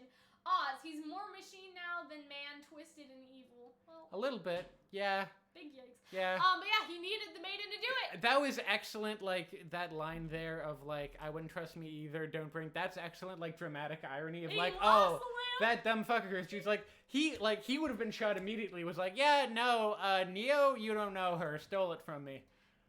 Trust is what I'm hoping to fix. I know we can figure it all out. All of it together. Please. Do you intend to fight me? I love how he delivers that line. Like, it was such a, like... Bitch. Scoff, like, you know. Who? Do you intend I to would fight win. me? Right? We sparred. And so because he has the cane out, right? So he Even thinks my, that like, that's, you gonna know, happen. off the wagon over the Windmill? What are you like, talking down about? the hill, other side of the hill, kind of. Like, Ironwood isn't his You pass peak me my shape, water. you know? He's kind of over the hill. Right. You mean he's old. Not necessarily that he's old, but kind of like Lionheart, you know, they got old and less good at fighting. Don't our bodies stop, like, developing around, like, 20, and then we just start dying? I don't know if it's Like, just 20. you know, we complete, like, when we're 20 years old, and then we just start dying, or something like that. Anyways, something like that, I'm sure. Something like that. But the line was excellent, and I like that, like, listen, I'm not strong, I'm not this the best is I've my ever been. emotional support stick. Yeah! I like that. So, I don't know if you guys know this, but I think their name is N7 Brandon. I think that's their Tumblr name or something like that, and they do the RWBY status charts. Yes. Right? Have they been doing it this far? Yeah, they have. And so Oh, he's I've like, been don't missing mind all me, of them. just a farm boy in my emotional support lamp. Now he really has the Emotional support stick. So yeah, that was pretty funny.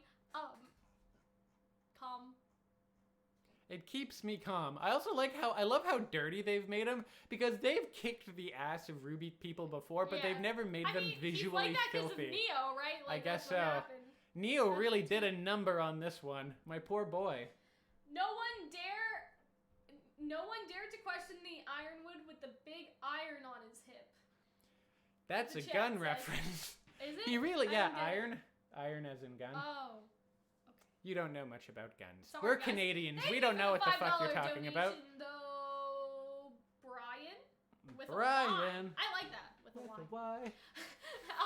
That's easy for you Like to say. Robin, So with this a is where he Y. starts getting cornered. Yes. And I'm like, why would you walk this way, Oscar, instead of this way? Like, you know what I mean? I guess Ironwood comes at him from around the corner, but I would Listen, you go gotta over move here. in as well. Yeah. You gotta prowl each other. You gotta do this dance correctly, man. Yeah. Band and mantle, and best chance at reuniting the world. And so, yeah, the staff isn't going to come out now, so I wonder what Ironwood's going to do.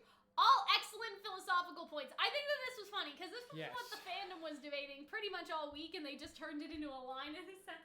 Right? Like, I'm sure it was already a line before. I'm just saying, like... It's like, we fuck were your discussing ivory all tower. week, right? Like, Yes. we were like, oh, well, this is the philosophical implication of this. Like, I think I was talking about this, and, like, luckily, like, nobody misunderstood me and read me for it, but I was like, it's sort of like one of those philosophical tests where it's like, if you can save 5 homeless people or 1 doctor, do you save the 1 doctor over the 5 homeless people? That is how Ironwood sees Mantle versus Atlas to some extent, right? And so, like, I was talking about those sort of philosophical questions, and, like, the philosophical question of, like, well, no one should die. Because, you know, those are very 2 different schools of philosophy. One school of philosophy is, hey, you don't kill anyone, everyone is sort of equal, if that makes sense. And then it's Or like, you well, try to ascribe people aren't value equal. to people.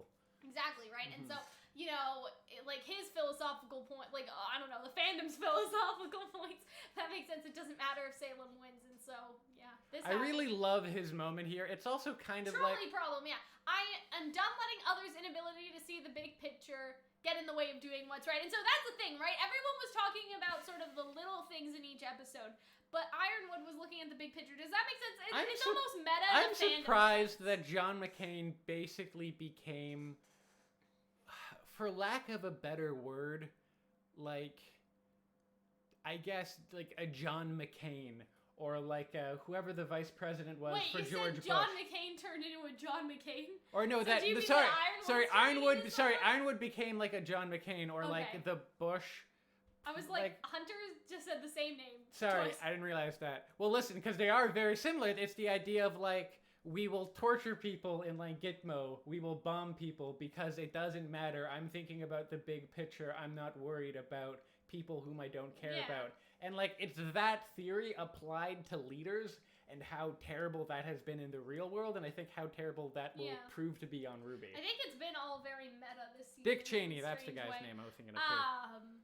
Yeah. I think it's all been very, because, you know, it's sort of funny because it does accidentally target the fandom because this is what we've all been arguing about. But it's like, different philosophical. It's not like they re-recorded the line. They predicted people would make these guesses. Exactly, and I think that's great. It's such a part of, like, modern discourse. Like, do we bomb people? Do we waterboard people? The thing is, like, do we abandon everything is Mantle? Political, right? I don't think this should... Oh, yes. I don't think this should alienate anyone, per se, because it's not necessarily... Like, you know what I mean? Like, with Cinder, she's kind of like, yes, communism or whatever, Marxism, whatever you said, right? It was like, but no, like, it's not like she's like trying to like implement. But I'm saying that the show itself isn't like forcing it as the right point of view. I think the thing that has been good this RWBY volume is that it can't paralleling the real world. I don't think it can alienate anyone with politics because everyone's view has some validity and everyone's view also doesn't to some extent. Like, you know, there's a point where the Aesops and Clover and Crow, I think this is specifically like Clover, Crow before the episode where he died anyway, Ironwood, RWBY, like they all have sort of, there's little bits of rights and wrong in all of them. And I talked about this on Twitter and I sort of posted something like that. And the idea was sort of like, it's not that Ironwood is evil and RWBY is innocent. It's not that Crow is evil and Clover is innocent. It's that they all have little bits of good and little bits of bad. And I think that that's why the politic thing, like, it doesn't alienate everyone because I think that everyone could recognize that their ideas have a little bit of good and bad. But it is still choosing a side, which I think is important. You can't play the middle, especially with, like, ideas like... Yeah, I think that's like, true. I think ultimately they're proposing the idea of Atlas and Mantle being combined as better than them being separate. I think the other thing is that Ironwood loses, right? Yes. He has this idea and then he loses, and so it's also forcing him to have to make a plan doing the other thing. Yes. So I think RWBY is, like, it does have a point of view, which I think is something you need to do. But yeah. Even if you risk alienating some people. He shot the baby! Oh no! Letting fear get you turns you into Ironwood. Yeah. And so I think that I have an idea of why he shot Oscar exactly, right? And, I mean, I think it's a couple things, right? I think, obviously, he just wants to get rid of Oscar. Because Oscar will uncover the truth. Does that make sense? Like, one of the things that Oscar has been doing is, like, you're scared. It's okay. Let us help you. He's like, no, fuck you. I'm not scared. It's like, I don't know. He doesn't want to. He's afraid the longer he talks to Oscar. It's almost like a like, the more that will be uncovered. Does that make sense about him personally? Like, Oscar is the psychiatrist and Ironwood is the patient that does not want to sort of, like, reveal all of this deep, intimate stuff about him. So I feel like that's the reason. I feel like the other reason is because Ozpin has been dormant all this time. And so could killing Oscar reincarnate Oz? Because that's what he wants. He wants Ozpin. He doesn't want Oscar. He wants Ozpin's advice. I don't know. I feel like this would go a lot differently if Ozpin was here. With Ozpin as well. Like, earlier he said, like, the idea was to lift Mantle all the way up to the sky where no one can hurt us, but Oz didn't go far enough.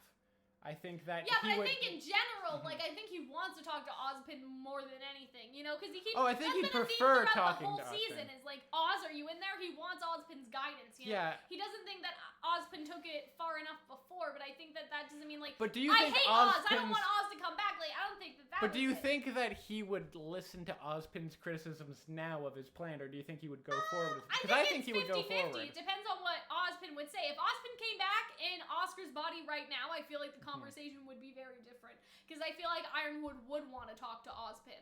And so I feel like that this is another reason why he tried to kill him, because he wants Ozpin to reincarnate into another poor soul, and that poor soul to come and talk to him with Ozpin inside him.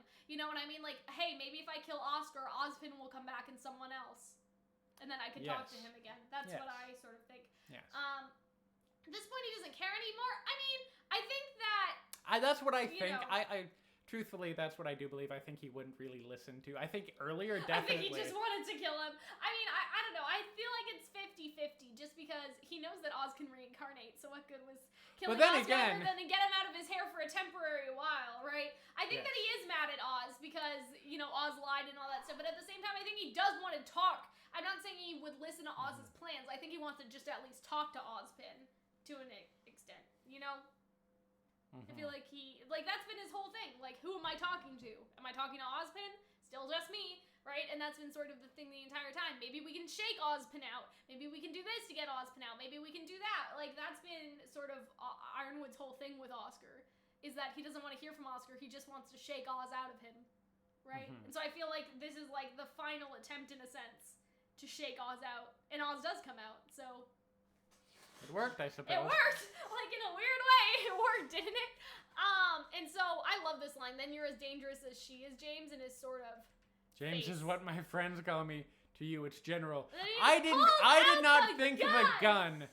I think I jumped out of my seat. Also, I feel like someone needs to add a cowboy hat to him and meme the shit out of this. High noon. It's high noon. And so, yeah.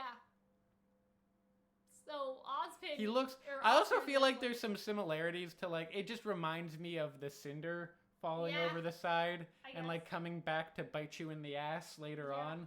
I think... So, meanwhile... I see that. Freya time.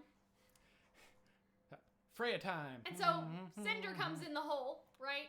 And then Winter comes in through that same hole. So, here's something I want to talk about.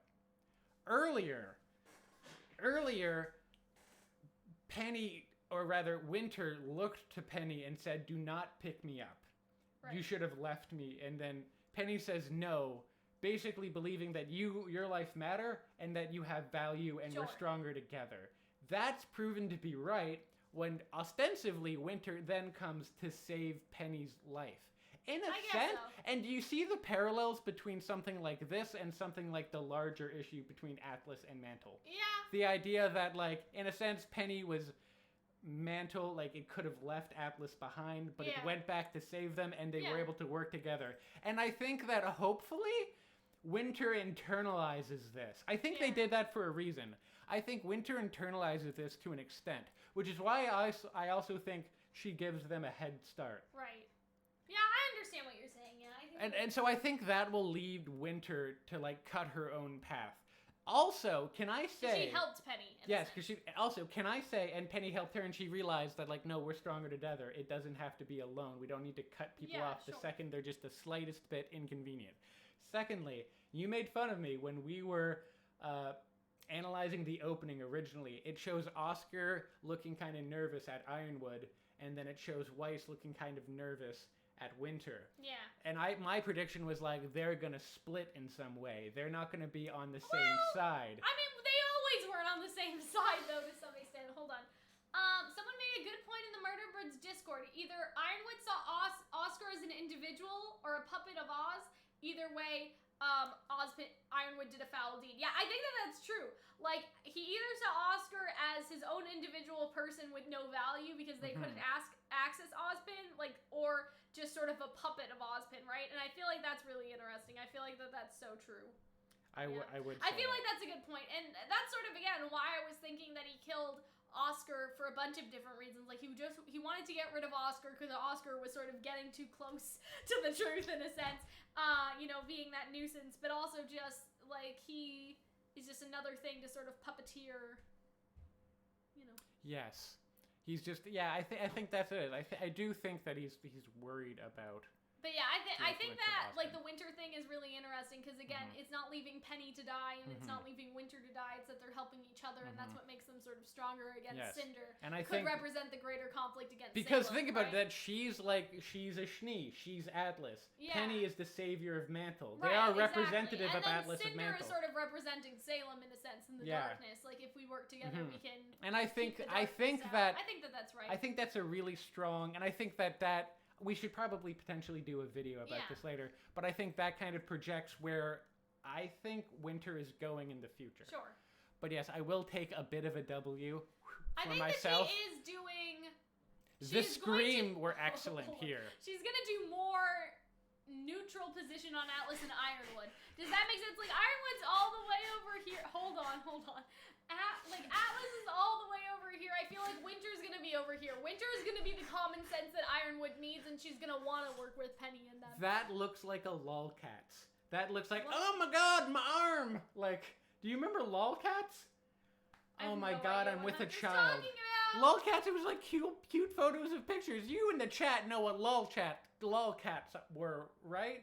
It's like cats, and they were like doing stuff in weird, and they had captions, and they were talking like bad. It was like, can I has cheeseburger?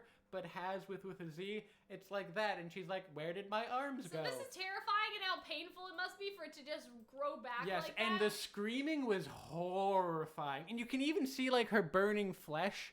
Like where the Grim connects to her human. Yeah. I didn't catch that's that. the burnt flesh, I guess, from when she lost her arm originally. Like Yes. RWBY Oh, that is and all that horrifying. stuff. Yeah. So this was great too. Like, just I love them fighting. I mean, like, you know, Cinder did a pretty good number on both of them, right? But like Winter and Penny held their own. I feel like if it was just Winter by herself, she would have got schooled. But they worked together and they beat Cinder together. I mean, obviously Cinder's strength is still impressive, but they had two people against a maiden, and Yes.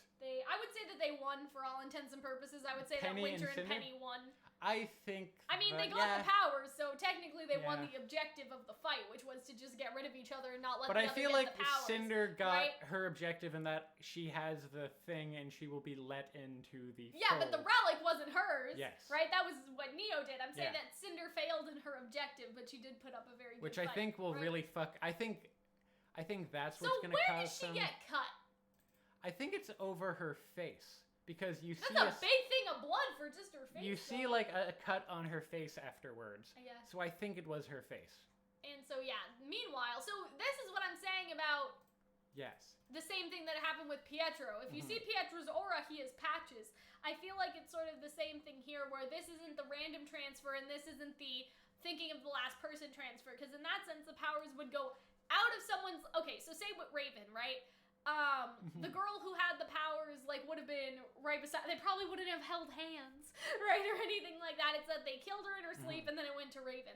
But this is more of an intentional transfer, I feel, because Yeah. this is what Penny's capabilities Yes. allow her to do. Yes. That is why that she is the one. And so Yes. just like how Pietro transferred his aura into Penny, the Winter Maiden is transferring her aura into Penny, and thus also the powers. That is what I think is happening in that scene. I could be wrong.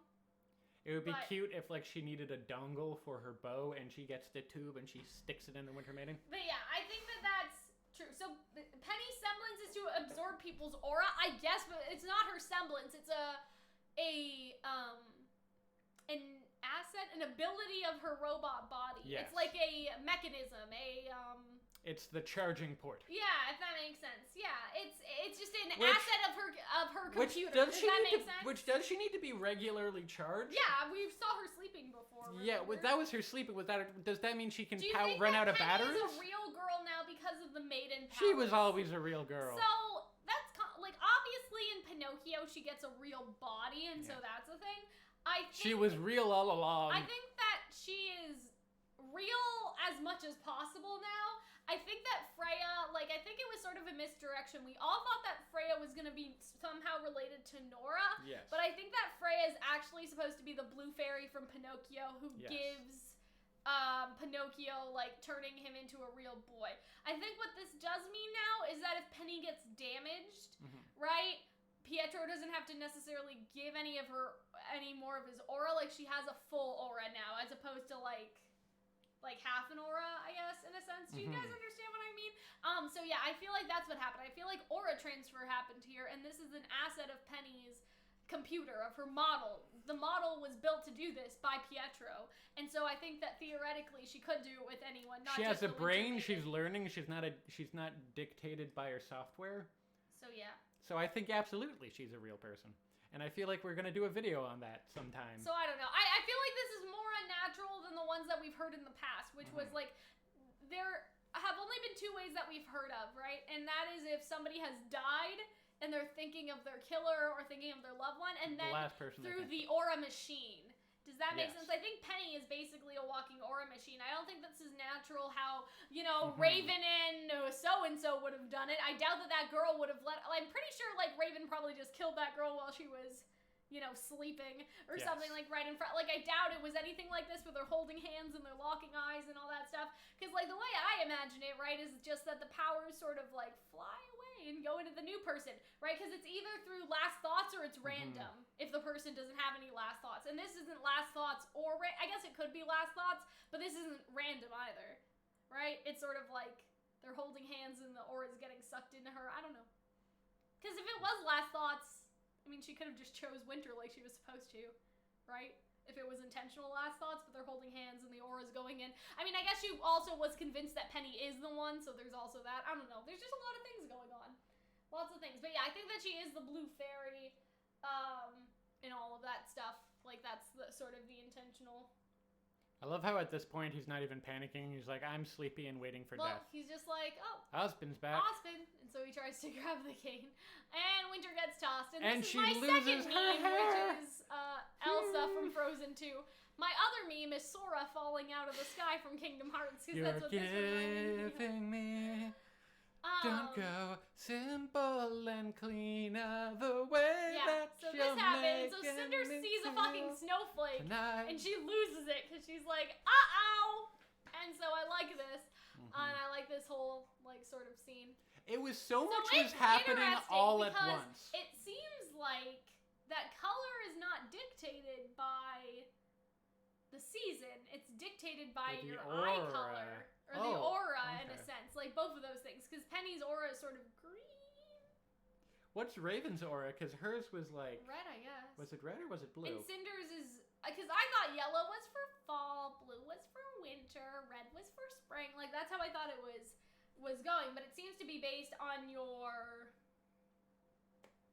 You know, it seems to be based on your eye thing. color, You know what I mean? Based on your eye color, based on your aura. Well, aura and eye color are kind of connected in a sense. Like, some of the characters have the same eye color and the same aura. Yes. But yeah, I think it is based on the aura of the person, not the, you know. Yeah, I know, definitely. Because I thought it was based on the season. It's not, right? Because Cinder's is yellow, her little eye thing, and her eyes are also yellow. So yeah, I don't know.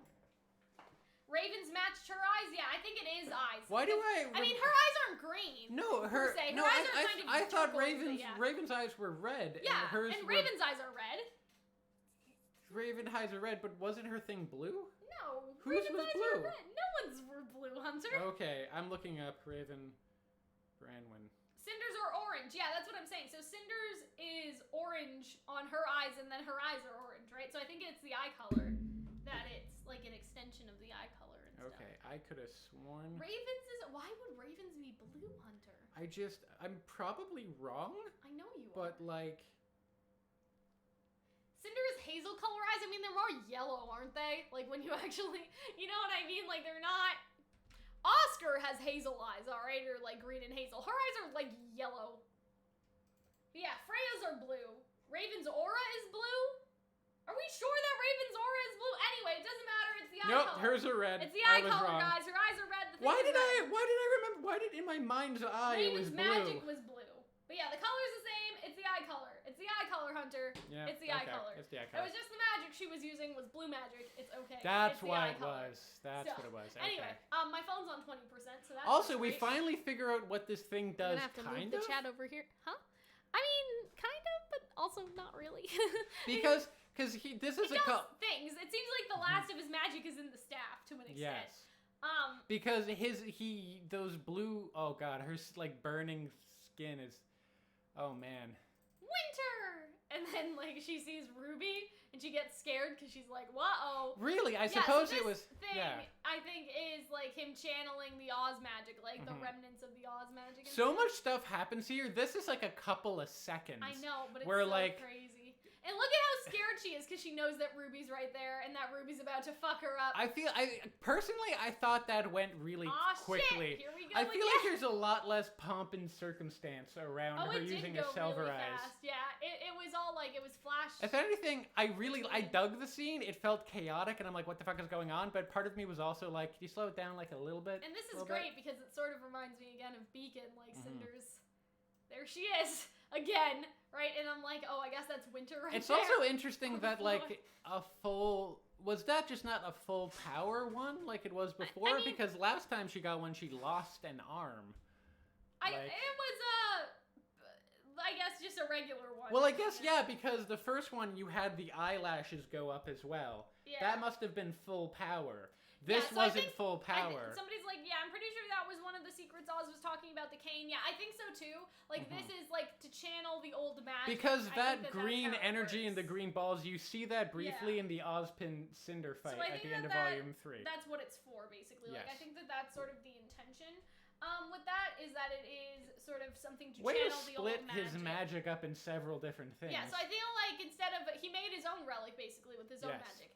The single quality that is common across every living creature on this planet is fear. Fear. Alright, so I'm going to tell you guys a story. Yes. So I'm taking a psychology class, Oh, boy. and our teacher basically talked about zebras. Okay? Yes. When zebras get chased by lions, their stress response goes on. Yes. And it's the same, all animals basically have a very similar sort of stress response. Like, the one in a zebra is basically the same as ours, right? That's obviously simplified, but let's just go with that, okay? And, you know, as soon as the zebra is out of danger, like life-threatening danger, it turns off.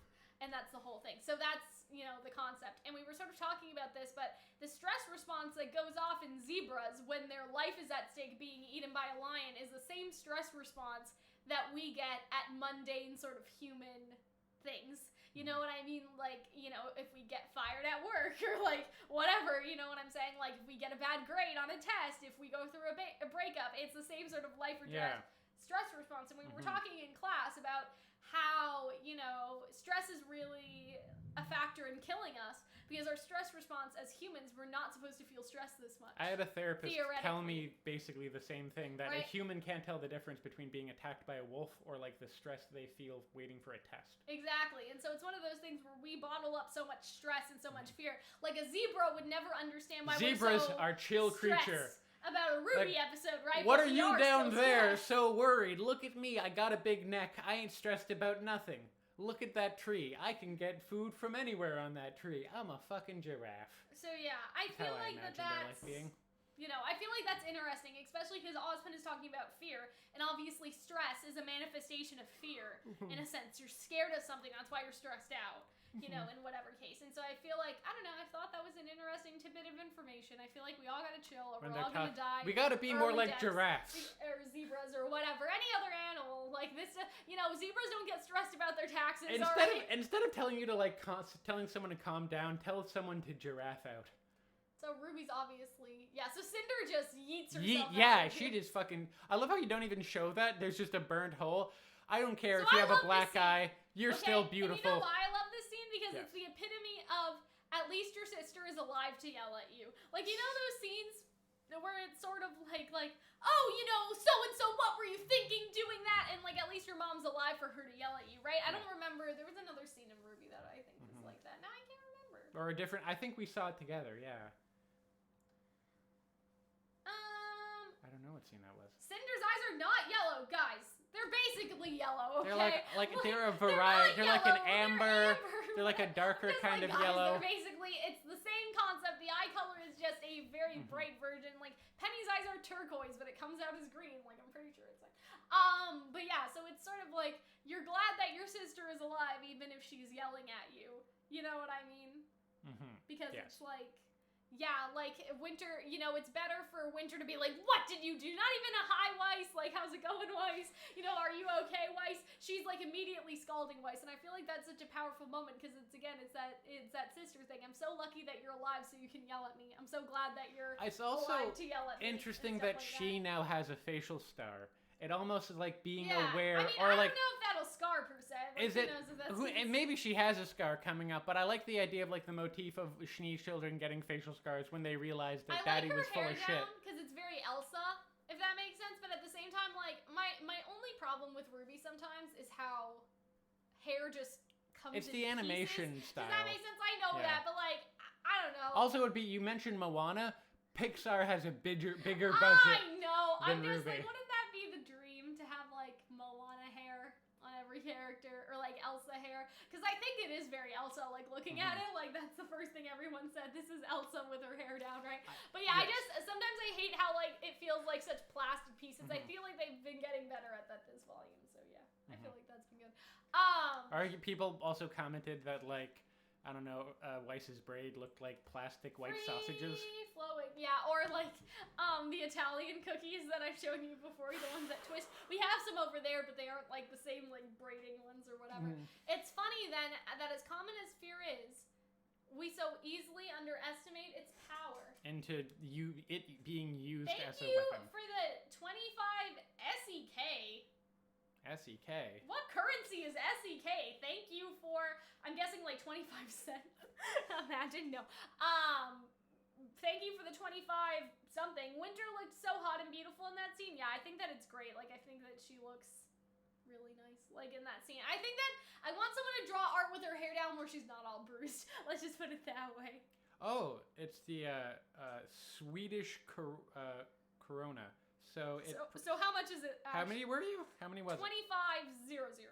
So 1 Swedish krona equals 1 or 0.14 Canadian dollars. So that was probably about $1. $1? Yeah. Okay. Good job. Thank you. you. Thank you for your crumbs. Yeah, thank you for your dollar question mark. I always make sure to check just because, like, one time somebody gave us $100, but it was actually yen, and so I was like, $100. Like, still, it's appreciated regardless. But I'm also like, is that $25 or is that like 25 cents? We'll never know. But yeah, thank you guys so much. I think 100 yen is exactly $1. Cal, there's an edit on Twitter where she cleans up her boo-boos. Okay, I'll yes. make sure to go find it. I have seen it. And how dare you? Because winter is beautiful regardless. I know. I would like to see cleanup is very interesting. I feel like it would be nice for like. I can show it to you, right. Yeah, so I follow this person on Twitter, and they're also my moderator in Discord, and they're Winter Schnee. Like, they're a winter role-playing account, and they commission a bunch of artists all the time. So, Winter, if you're listening, or maybe I'll tell you later, I want a picture of, like, Weiss and Winter both, like, in, like, a sauna, or, like, something like, you know what I mean? And, like, they're both relaxing, like, in a relaxation. Like, you know how, like, in anime there are sort of, like, group bathhouses and stuff, like in a community, and sort of all the men pouring a bucket over their head. Like, I would love to just have like Weiss and Winter like sort of relaxing like this. Like, Weiss's hair is all down and like Winter's hair is all down, and they're just sort of relaxing together because that's what they need. They need to relax. They don't deserve this. So if Winter is listening, I just want you to commission someone to make both of their hair down in pretty art, whatever pretty art that is. But yeah, we underestimate its power, so the power that fear has and stuff, I guess, right? So then we got, are you all right, Penny? What happened? She's all that stuff. gone. I love all the different. And you can see that Penny's actually upset too. Yes. Right? Like, she's able to feel human emotion. She's able to feel loss. Right? So yes, Cal, feel the artist, exactly. Salem in a hot spring, oh boy, just everyone. But yeah. God, she's gorgeous even when she's got the shit kicked out of her. She's part of you now, and so that's what I'm saying. I feel like she's a part of you now is different than just regular maiden powers. It's that the part of her aura is inside her and all that stuff. But no, they talk about that in Volume 3. Like, you lose a bit of, like, well, you're going to add an aura to you. Like, well, what is that like? It's like pushing another person inside of you. There was those, like, issues or, like, issues of, like... Well, yeah, but that's, again, with Pyrrha, it was aura transfer. So it was different, too. It was the same thing. Basically, the same thing they were planning to do on Pyrrha is what happened to Penny. That's what I would say. But that's not how all maiden powers work. Like, Winter does not have a part, Raven does not have a part of the Old Spring Maiden that she killed in her. I don't think. Maybe she does. Think that's how it, I guess it remains to be seen. We can't make guesses with insufficient evidence. Even though that could have been like the marker for our channel. So, this is the thing. Yeah. Crow, you're so fucking stupid. So here, the sun is just coming up now. Yeah. All of this, these last couple episodes. Period, so every episode since the Cordially Invited episode happens over the same night. Like, it's up north, so it could have been a long night. It could have been like 10 hours, 12 hours. But they've been up for 12 hours. That has been a crazy night in RWBY. Can we just talk about Crow? Why? Why, Crow? Why didn't you just turn into a bird and run away, okay? Robin is getting up. She's fine. Like, don't worry. Because that was the whole thing. Oh, well, Crow won't leave because Robin's, like, she's sick. She won't get the help that she needs. If Crow turned into a fucking bird before they got out of their car, okay, or whatever, out of their plane, he could have been fine and he could have left. But why did he not leave? Why did he not leave? I don't know. I feel maybe because I know that I'm saying saying, Crow, you're so stupid, but He's at the just same defeated. time, I feel like he's defeated, right? He doesn't want to leave. He has nowhere to go. Yes. You know, and so that I Clover's understand. dead. I understand his behavior, but am I mad he didn't turn into a bird and fly away a little bit? Just That's a hell of a sentence. You Am know? I mad that you did not turn into a bird and fly away? Absolutely livid. I understand. I understand. He feels like he deserves to be arrested. He feels like He's all of that self-hating stuff. maybe a little bit again. Self-hating. You can't act rationally all the time, Cal. I know, but there's fight or flight, and so I would think that he There's would fight literally or flight or give up. I think the man Give is up giving the up. option. Freeze. I know. I just wish that he left. I think that would be a cool scene if you just see the bird flying away. I think that would have been interesting. Regardless, Yeah, I just, it was almost I still like... like the scene, guys. I'm just saying I'm that glad I'm they still didn't mad. show us the body again. I'm concerned next volume or sometime we're gonna see I'm like... still mad about birds. We're gonna That's see what him in I'm a body bag, and I'm really concerned about that. Because here's the thing, guys. So many times this volume, there has been an opportunity for Crow to turn into a bird and do something, and he hasn't. Even when he's rational and logical. Why could you and be everyone's so going, okay. birdless? So yeah, that happened, and everyone's getting arrested. Whoops. She's just flying away. I like how She's she just growing screams. back. Like, is anyone seeing this? Because like, what would you see if you looked up in the direction of? How about she's Superheroes? waving like, "Hey guys, I'm sure you guys didn't do anything and, like, traumatic. look at this. Where's Hold the on. kid?" She has flames Out of her mouth. I really She's liked that. so angry. Do you know why they So what is called she me heat- the Dragon of What the is East? she heating up? What do you mean? So to use her semblance like that, or is that her semblance, or is That's that the probably maiden maiden powers? powers. Okay. Because she can just Because I launch was like, fire what with is the she maiden heating powers. up? Like her lunch? She's just like, I'll put some sand in there just in case I need to breathe out of my mouth later. It Yeah. has big I'm Uncle assuming that Iroh was energy, and I like the it. maiden powers that Yes. just did that. But imagine if she did keep stuff in her mouth. 4 out just of 5 for dentists suggest keeping fire in your mouth Oh god. Anyway, yeah. for those pearly whites. So you guys didn't do anything traumatic, right? And Where's not a Oscar? lot. I don't think not a lot of RWBY members Can we get talk about how lines. Team Juniper lost another member of their team again? Yeah, They my basically God. lost Oscar. They didn't lose Oscar. We lost New they Pura. lost Oscar, right? So that's pretty funny. Kind of. But here's the thing. Penny's with them. So will Penny join Team Juniper and complete Juniper again? Because here's the thing. Oscar Oh, yeah, was never P. supposed to come back to Juniper, I think, if that makes sense. Like, Oscar was never supposed to join them permanently. You know, because Oscar is Ozpin. So really, there should be Team RWBY, there should be Team Juniper, and then there should be Ozpin, who is Oscar, right? So now, what if Penny joins Team Juniper? That makes a lot more sense, doesn't it? Like, I understand why people wanted Oscar to be part of the team, but he's always been sort of above them because he has Ozpin inside. Right, so he couldn't just be a part of John's team. And also, right? like, come on, Team Juniper needs It was 2 never redheads. meant to be, exactly. So I'm saying, like, Penny could be... New redhead. Penny could Pura. be New Pura. We deign you, New Juniper Pura, Winter 2.0. Maiden. I mean, when you think about it, Pure would have been a maiden, or like was at least partially a maiden. But yeah, I think that When would Pura's be a maiden? interesting for Penny to join Team Juniper instead. And I feel like that makes a lot of sense in my mind. Yes. I don't know. I'm just Or just be a part of the gang. I'm just saying, part of the gang. Although there's also that issue of like she can't be a permanent member Look because at she's too Ren. OP. Ren is just like, yeah, I feel like something's probably she gonna was happen to Penny. she was in the- already pretty OP. Now she's even more OP. Yeah, I mean, we'll talk about that another time. But yeah, But then again, I feel like Penny is not gonna come with us to We Vacuo. Okay, like Penny's gonna stay in Atlas. And but also they're fighting whales now. Yeah, They're fighting I whale feel like monsters. that's the thing. That's why they had to sort of make everyone stronger so they could power scale. Yeah. Does that make sense? Yeah, Because yeah. it's like a video game. As you get stronger, so do the enemies. So yeah, look at Ren. Ren is just like. He's just not having a good time, man. No, he's like still mind fucked. I almost because like of what Neo did. I almost like stabbed my girlfriend in the head. I think Ren's is the most interesting character in Juniper now. I think he was. I Always think kinda John like that. and You know? I don't agree with that. I think John and Nora have been the most entertaining. I but said think, interesting. Yeah, I think I he's didn't been say very layered. entertaining. I don't think he's been terribly interesting in the past. I wasn't crazy about a lot of the think that's Kiro what I'm Yuri saying. stuff. Now I think he's the best. There's definite layers there, but I also think there's a lot of Hey, layers the with RWBY Nora. Awards, guys. So I think that how I would like to do Best that of is, Team again, RWBY, if best we of Team Juniper. do the Oscars idea, I would like people to vote, but I would also like for us to vote. Does that make sense? Like I would like our personal picks and then what you guys said. Like it could be. How both. about we do like You the know what I Ozmas and then the RWBY Choice Awards? If that makes sense. Yes, and Yeah. so the Ozmas will just be us, and the RWBY Choice Awards will be everybody. Yeah, that we could put that in one video though. Like we could put the survey and then they could vote and then we could be like, Hunter and I chose da-da-da-da-da. Like, you know, you guys chose. Do-do-do-do-do. Like, whatever. We have to dress up fancy. Do we? I love that. I'm down. Like, I'm down to get all dressed up for no reason. We have to wear a clip-on tie. Oh, Best God. dressed. I'll steal Arnold's clip-on tie. Yeah, so fear can take on a greater power. And he looks down. And what do you think the connection is with the idea of fear taking on a greater power and then looking down? I guess maybe... Well, I don't think he's done. I don't think fear he was itself afraid. isn't worthy of concern. So, like, it's like fear can take on a greater power in how people act when they are scared. But fear isn't the concern. The concern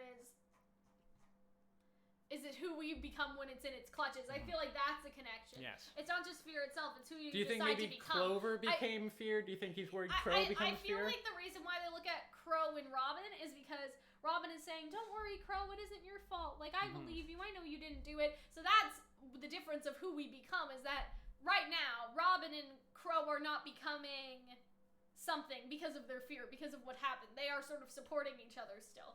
Whereas Ironwood, like someone like Ironwood has no support. Does that make sense? Like, I feel like it's not the power of fear we should be afraid of. It's not fear itself. It's who we become while we're in its clutches. I feel like with Robin by Crow's side, at least that'll be a little better. So, yeah. I suggest you all I like how surrender. she's still trying to arrest, and I'm just like, sis, like, that's not, I know how she's saying, well, if I can't arrest you, then you're just gonna have to run. Like, she was always gonna give them that option, but I like how she's still trying to be all official. When But, she's like, a black eye and how she's else, all abused. I guess she could have, like, stalled, but I guess at this point, I don't know. That was really her. I love how she's all business, regardless. Like, Ooh, you know what someone else in the chat just said? what? Penny is gender-bent Pinocchio. And everyone in Team Juniper is gender bent. Oh! Right? Red is Mulan. I feel like Nora that's a video. Is Thor. Guys. I feel like that's a video. Guys. Redhead. Oh, we're gonna have so much fun doing theories during the hiatus. I know Yes. it'll only be like the first 2 months or so we have theories about this episode, but Yes. I feel like we're not gonna go overboard this week. I feel like we may just do 1 or 2. We gotta sort of pace this out and like save some stuff, you know? And I think we're gonna the idea for doing the Oscars and the RWBY, like the Calxiyn. Ozmas and the RWBY Choice Award is a good idea. I'm giving you a head start, and I like that. And sort of like what Weiss says here, which is like, we all have to carve out our own way. That reminds me a lot of Frozen just doing the next right thing, like when Anna says, and then, you know, all that stuff.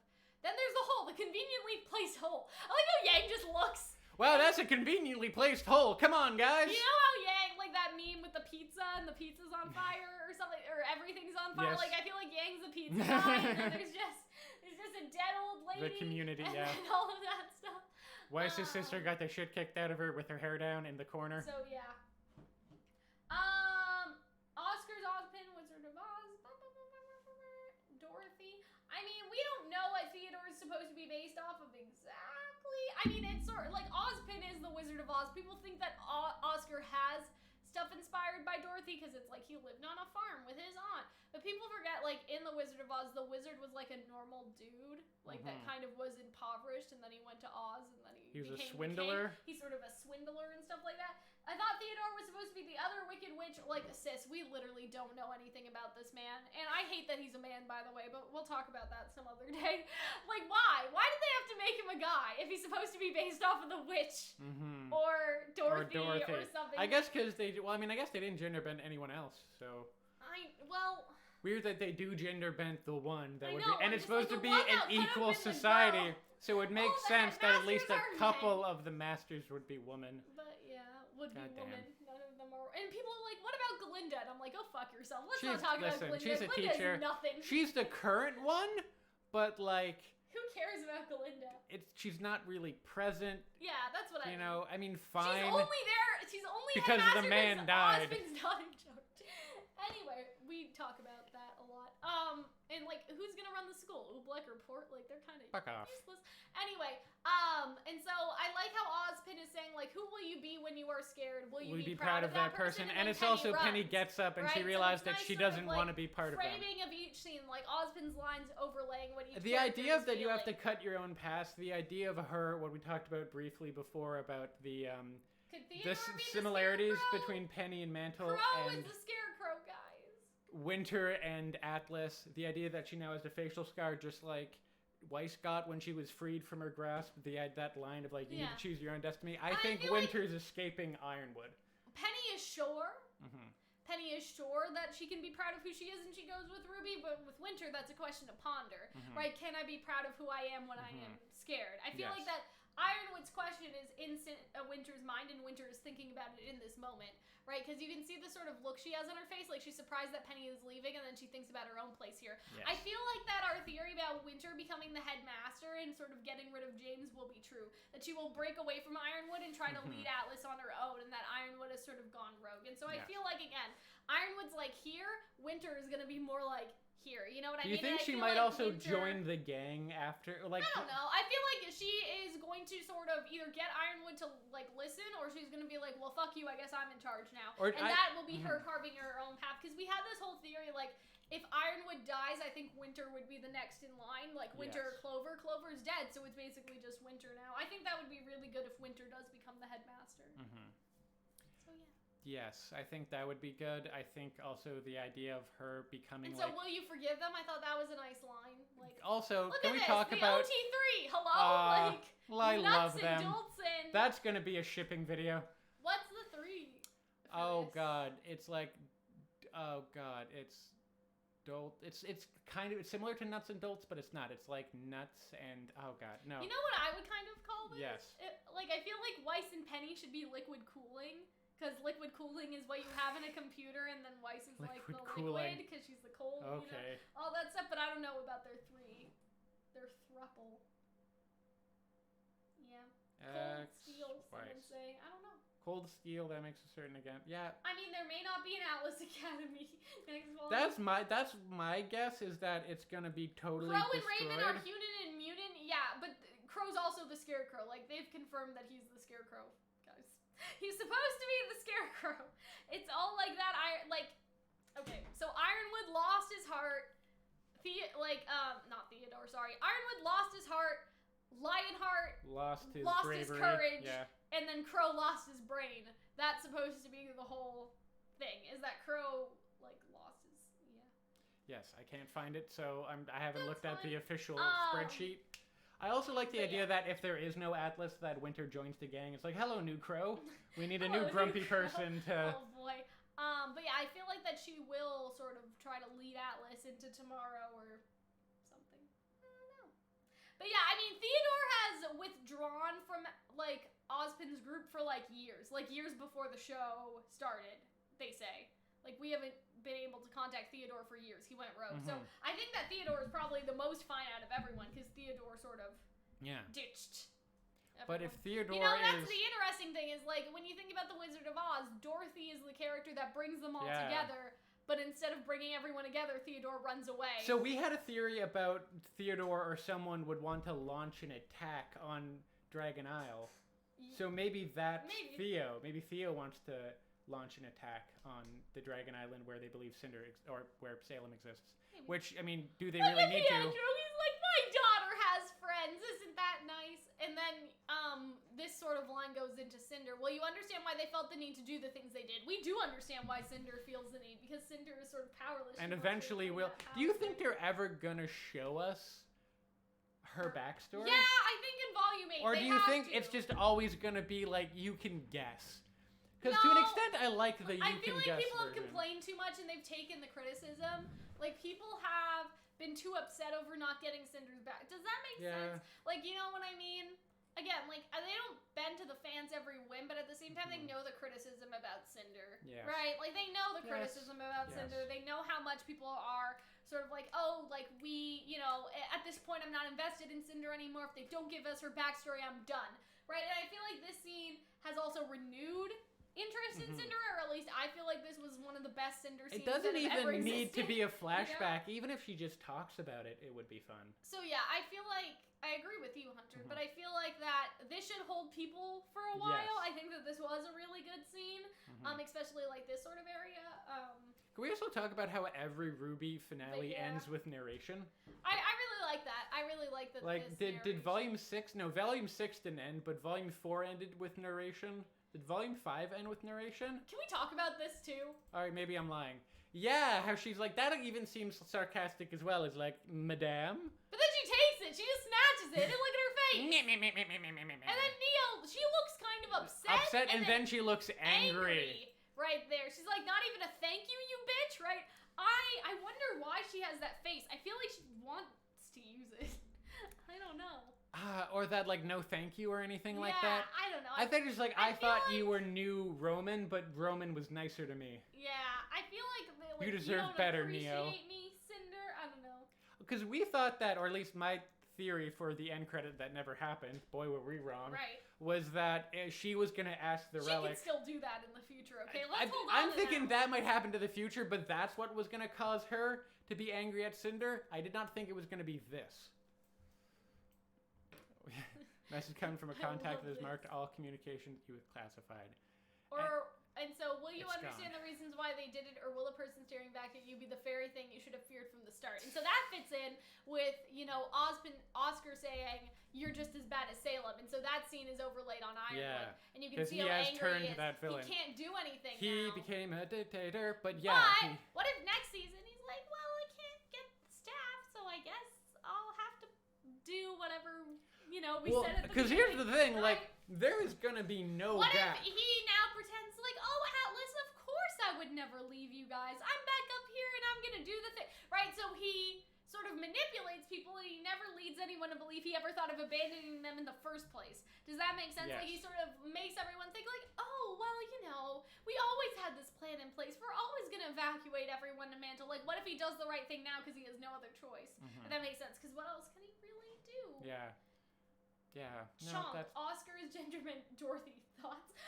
So thank you for the $2. What was donation, Oscar Luca. supposed to be? I think that Toto, the dog? no. I think that Oscar is supposed to be again just the wizard and like Princess Wizard Ozma before he became and all that stuff. the Like I think wizard. that's like Oz I think Pinhead. that that's supposed to be the idea is like or Princess Ozma and like all that stuff like.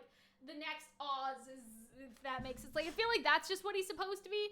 In terms of, like, Dorothy, yeah, Oscar Diggs, exactly. Like, all that stuff. In terms of the Dorothy stuff, like, again, I don't think that's necessarily think we wrong, but should've- again, I feel like Theodore, Dorothy, like, people are so confused all the time because they're like, Theodore's the Scarecrow, obviously, even though we have a character named Crow, who is based on the Scarecrow, who has been confirmed to be based on a Scarecrow, who kind of dresses weirdly like a Scarecrow in a sense. Do you ever realize how, like confirmation bias really comes in with RWBY? Because, like, now I'm like, why didn't we predict that Ozpin, the character based off of the Wizard of Oz, a character who famously lies about who he is in his past, would lie about who he is in his past. Yeah, and we were gasping and screaming about it. And it's like, Yeah, in a I sense, understand what you mean. it's kind of obvious. So James screams, and then we see that Watts is alive, so Yes. high five to us. I knew he wasn't dead. I knew they wouldn't fucking do that. And I also love his big ass black eye, but also like his smile he has. I love how everyone's been getting black eyes, too. Yeah, everyone just getting punched in the face. We can tell Everyone's getting punched the in music face. got really... I love the music from that chanting in the sky fight to But then there's here. this music. His smile is so evil. It's He's mwah. like, he knows. He knows He's what like, is finally you know come what to that pass." reminds me of? That has big like, and the Grinch had a terrible idea. Oh, He had a wonderful, terrible idea. So yeah, this happened. That glowing orb, I said it a million times, that's straight from, that is Ozpin power, You know what that's this straight from reminds Volume me 3. of? Yes. G-Force, I think. That Oh, movie with the movie with the And the hamsters? hamsters are in the ball. Do you I'm know gonna who's make another, in like, G-Force? RWBY spoilers without context. Do and you I'm know gonna who put the plays a G-Force voice in G-Force? No. John Oliver. Oh. That man's career has gone to really good places. After From being into That's like what that reminds G-Force me of. Yeah. and the Love Guru. That was fun. So he's back. He superhero landed. You He's a little saved me. filthy. And he's like, actually, you saved us. us. And that was nice. That was a nice thing to say. Oscar, They're gonna be stop. All I teammates. want to know is how we save Atlas next. And I was like, you can't. Like, I just said that in a very I also love small how bit. the opening of Look the at that. volume was them flying in, and the closing is them I leaving. know, it all circles back. Yes. Genius. So I feel Perfection. like we have all of those ships in the sky, and we're gonna have a big Atlas airship battle with Look at this. Everyone's just. the big bad Grim we're about Look to at see. John and Nora. Like, look at all of their At least faces. he's not holding like his head in his hands anymore. And then everyone looks up with the radio Yeah. cracks. Except for Does Nora. anyone She's see in looking this? down. Imagine Does being that Does everyone person. see this shit? Like, Does what is anyone this see shit? in this? Oscar's aunt was named Elphaba or Esmeralda or something. Oscar's aunt has no name, I don't think. She's just It probably Oscar's wasn't aunt. Elphaba because Elphaba is the Wicked Witch The of the Wicked West. Witch. Anyway. Also, we're pretty dumb. That's another thing. It's like, why did we not think that the big bad was the Wicked Witch of the West? Why did we have to be surprised at the end of Volume 3? It's probably pretty obvious. But, Oh boy. so Monstro comes in, which is, again, Yes. my last and final meme, which is, I don't know if you guys know this, but in Kingdom Hearts 1, there's a whale that is floating through space. And that is what this is. You didn't Alright? you didn't notice this, but those are all flying Those are Grims. all tiny Grimm. Final super chat That from me. is Saw your reaction horrifying. at episode 13 of season 7. Horrifying. Your sidekick, forgive me if I forgot your name, is fucking amazing at commentating. Sir, So fuck you. My name's Hunter. Sidekick. So thank You're the you, sidekick. for the $5. Sidekick. But yeah, I'm glad you guys enjoyed the reaction. Remember, if you guys want to see the reaction is up on Patreon. It is only $5. So if you guys want to see our reaction, you have access to Patreon for the entire month, which means you get our Avatar finale reactions. You'll get our Code Geass reactions, our Full Metal. So there's a lot of stuff there. So you guys should Now, go look at the We're not just look at the RWBY, stuff. but there will be some more RWBY after Exactly. this. So, pledge on the Patreon. So, Pledge on the Patreon. Are you familiar with Lovecraftian horror? No. Lovecraftian horror from Lovecraft, who is a famous racist novelist, who at least made some good books, is the idea that things are terrifying when they're cosmic, when they're so terrifying that you can't even comprehend them. The flying whale is like Cthulhu. It's like, because that was Lovecraft as well. Are all grim, right? It's just so giant and so terrible that you can't even process it. Some of these that- are definitely the flying monkeys. And that the horror of it comes from the idea that you can't process it. That's what I get when, what was its name that you gave it? Monstro. Monstro, it's just Hunter, nightmare. have you never seen Pinocchio? I've never seen Pinocchio. Okay, yeah, so Monstro, the whale floating in space, that is what that reminds me of. If you can look, this whale has gravity dust under to help it keep up. It also Yeah. has wings, right? But there's gravity dust, there's purple gravity dust on the bottom, and then there's And also then there she is! Salem Tower on the top. Queen! So I think that this is like a mini fortress. That Yeah, she built because I herself said on that, the but whale. you said just gravity dust. But Well, I'm like, I no, don't it think it's her. kind of It's even looks. like that's Salem's castle, and I'm Is like, it I don't like think she a new literally castle? dragged the whole castle Yeah, over new here. castle. I think she made a new fortress for the Grimm. I think that was the And I'm idea. guessing that that's where Hazel and Emerald and Mercury and all them are.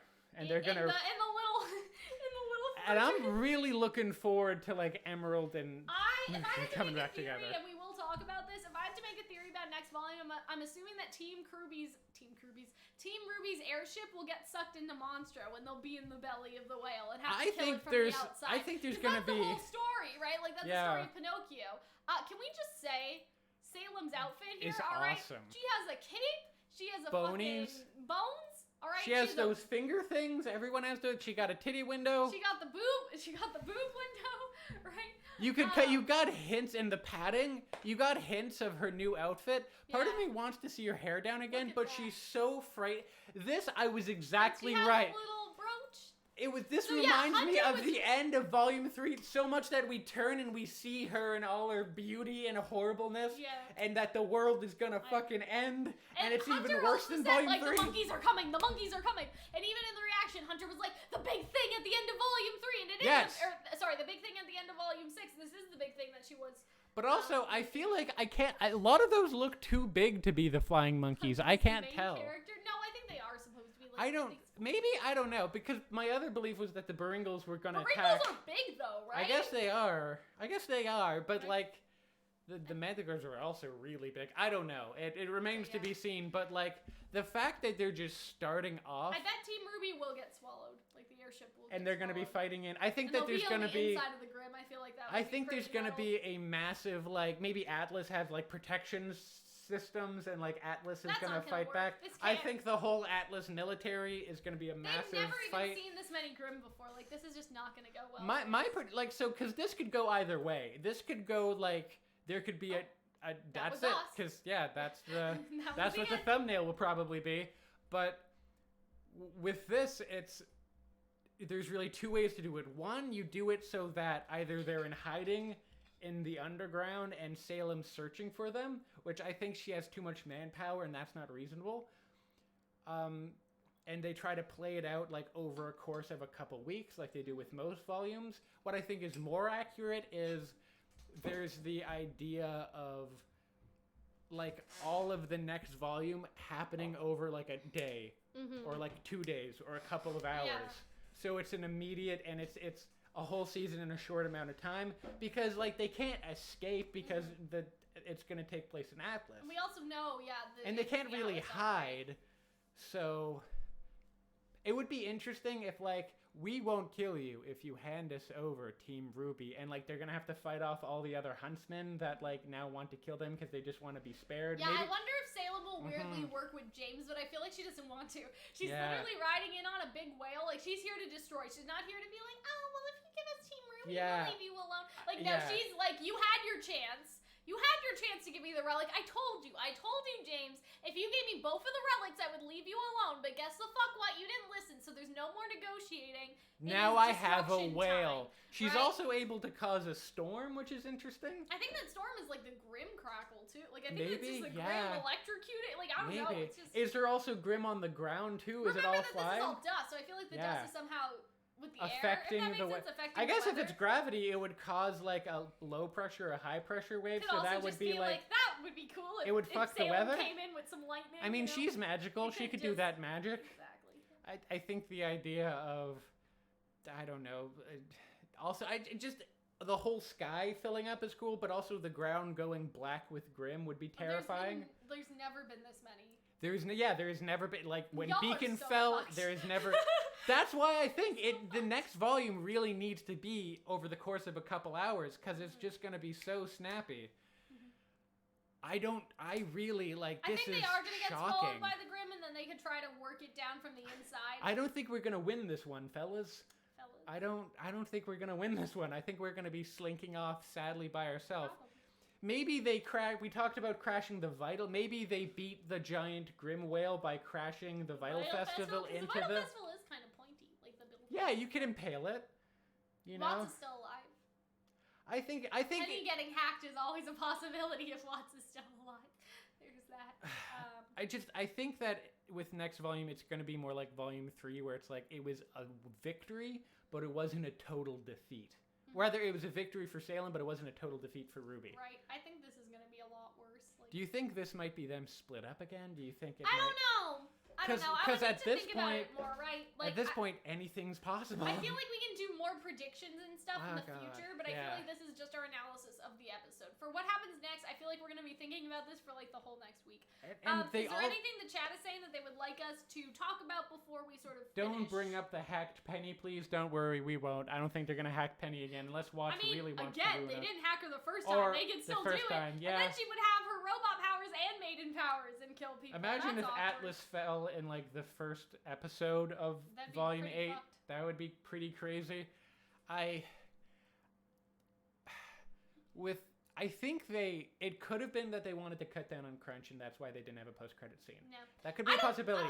I think they didn't do that because they wanted to make you feel like there was despair, like there's nothing. Oh, we feel this despair. Is what it is. Right, but okay, Raven so didn't show did up. say that they wanted to focus more of their attention on the volume. Yeah. But I feel like that they don't need a post-credit scene. No. This is the perfect way to end it. Yes. Because you just see Salem, she's attacking, and then there's nothing. Like, they're just leave us like that, and they're going to leave us like this until next year.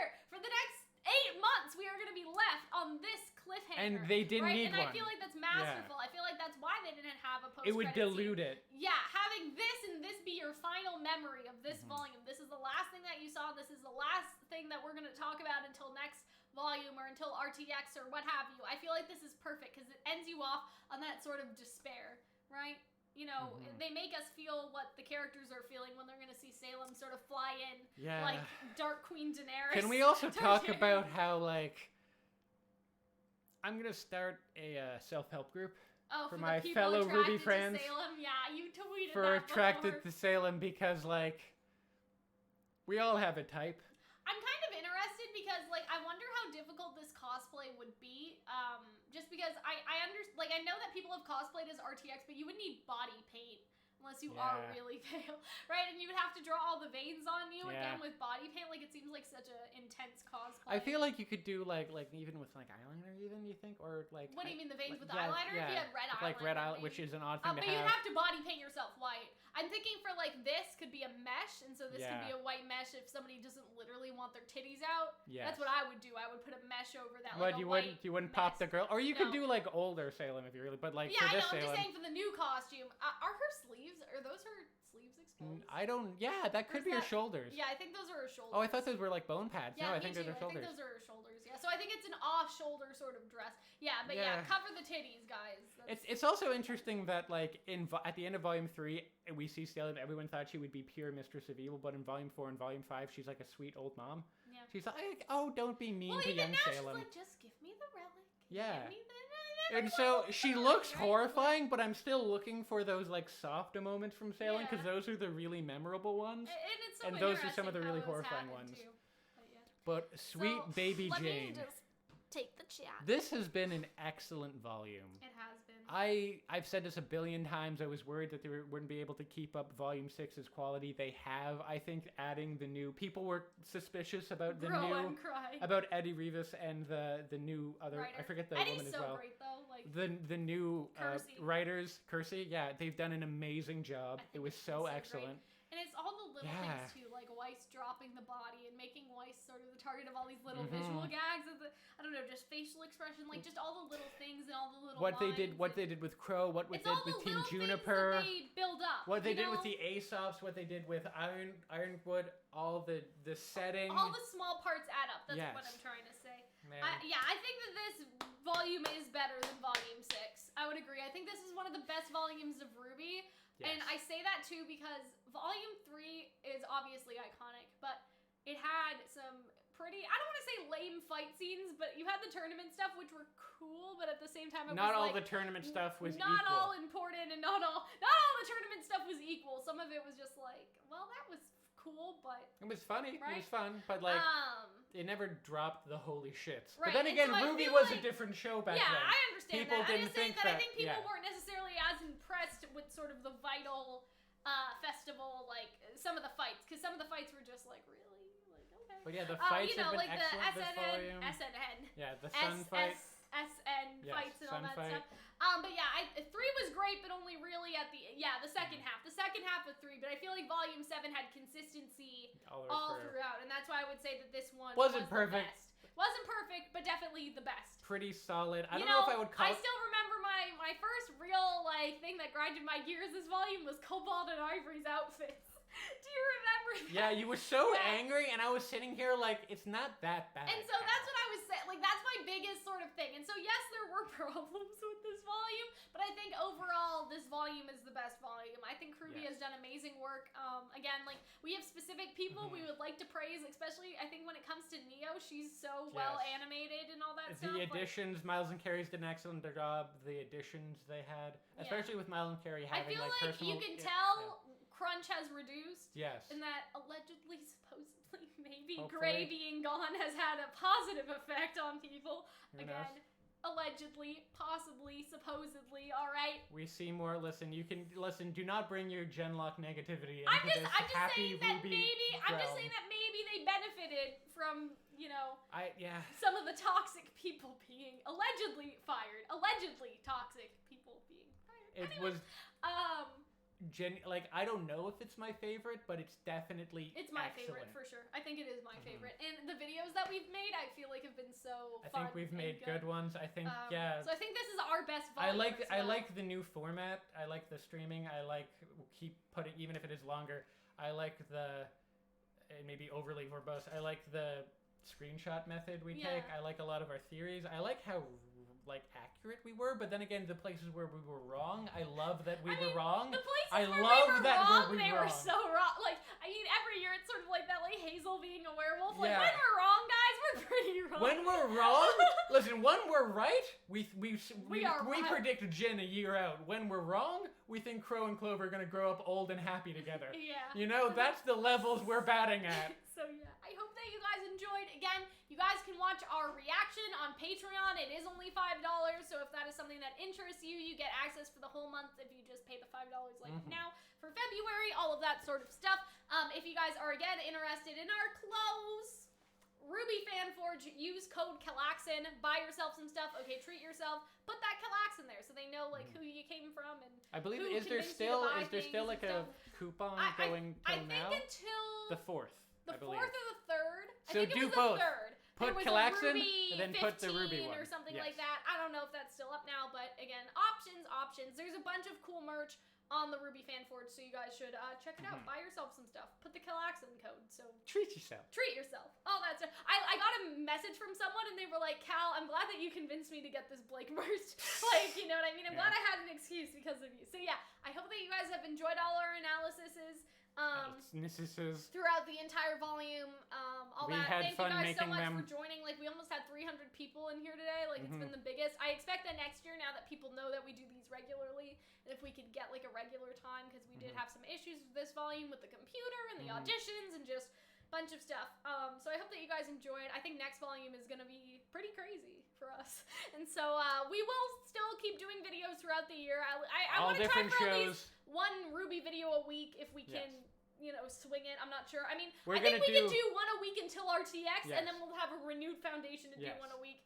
Other shows, obviously. We're gonna have. We have all these plans. My Hero. We're gonna do some different like RWBY shows. We're gonna, or not RWBY shows, a sort of online web series. We might do some more anime, like stuff done by yourself, some stuff together. The RWBY Awards, RWBY Choice Awards. I think that's an excellent idea. I love theories. We might get a new E.C. Myers book soon. Exactly. So we'll have lots of content. But yeah, we will see you guys later. I hope you guys enjoyed. Bye.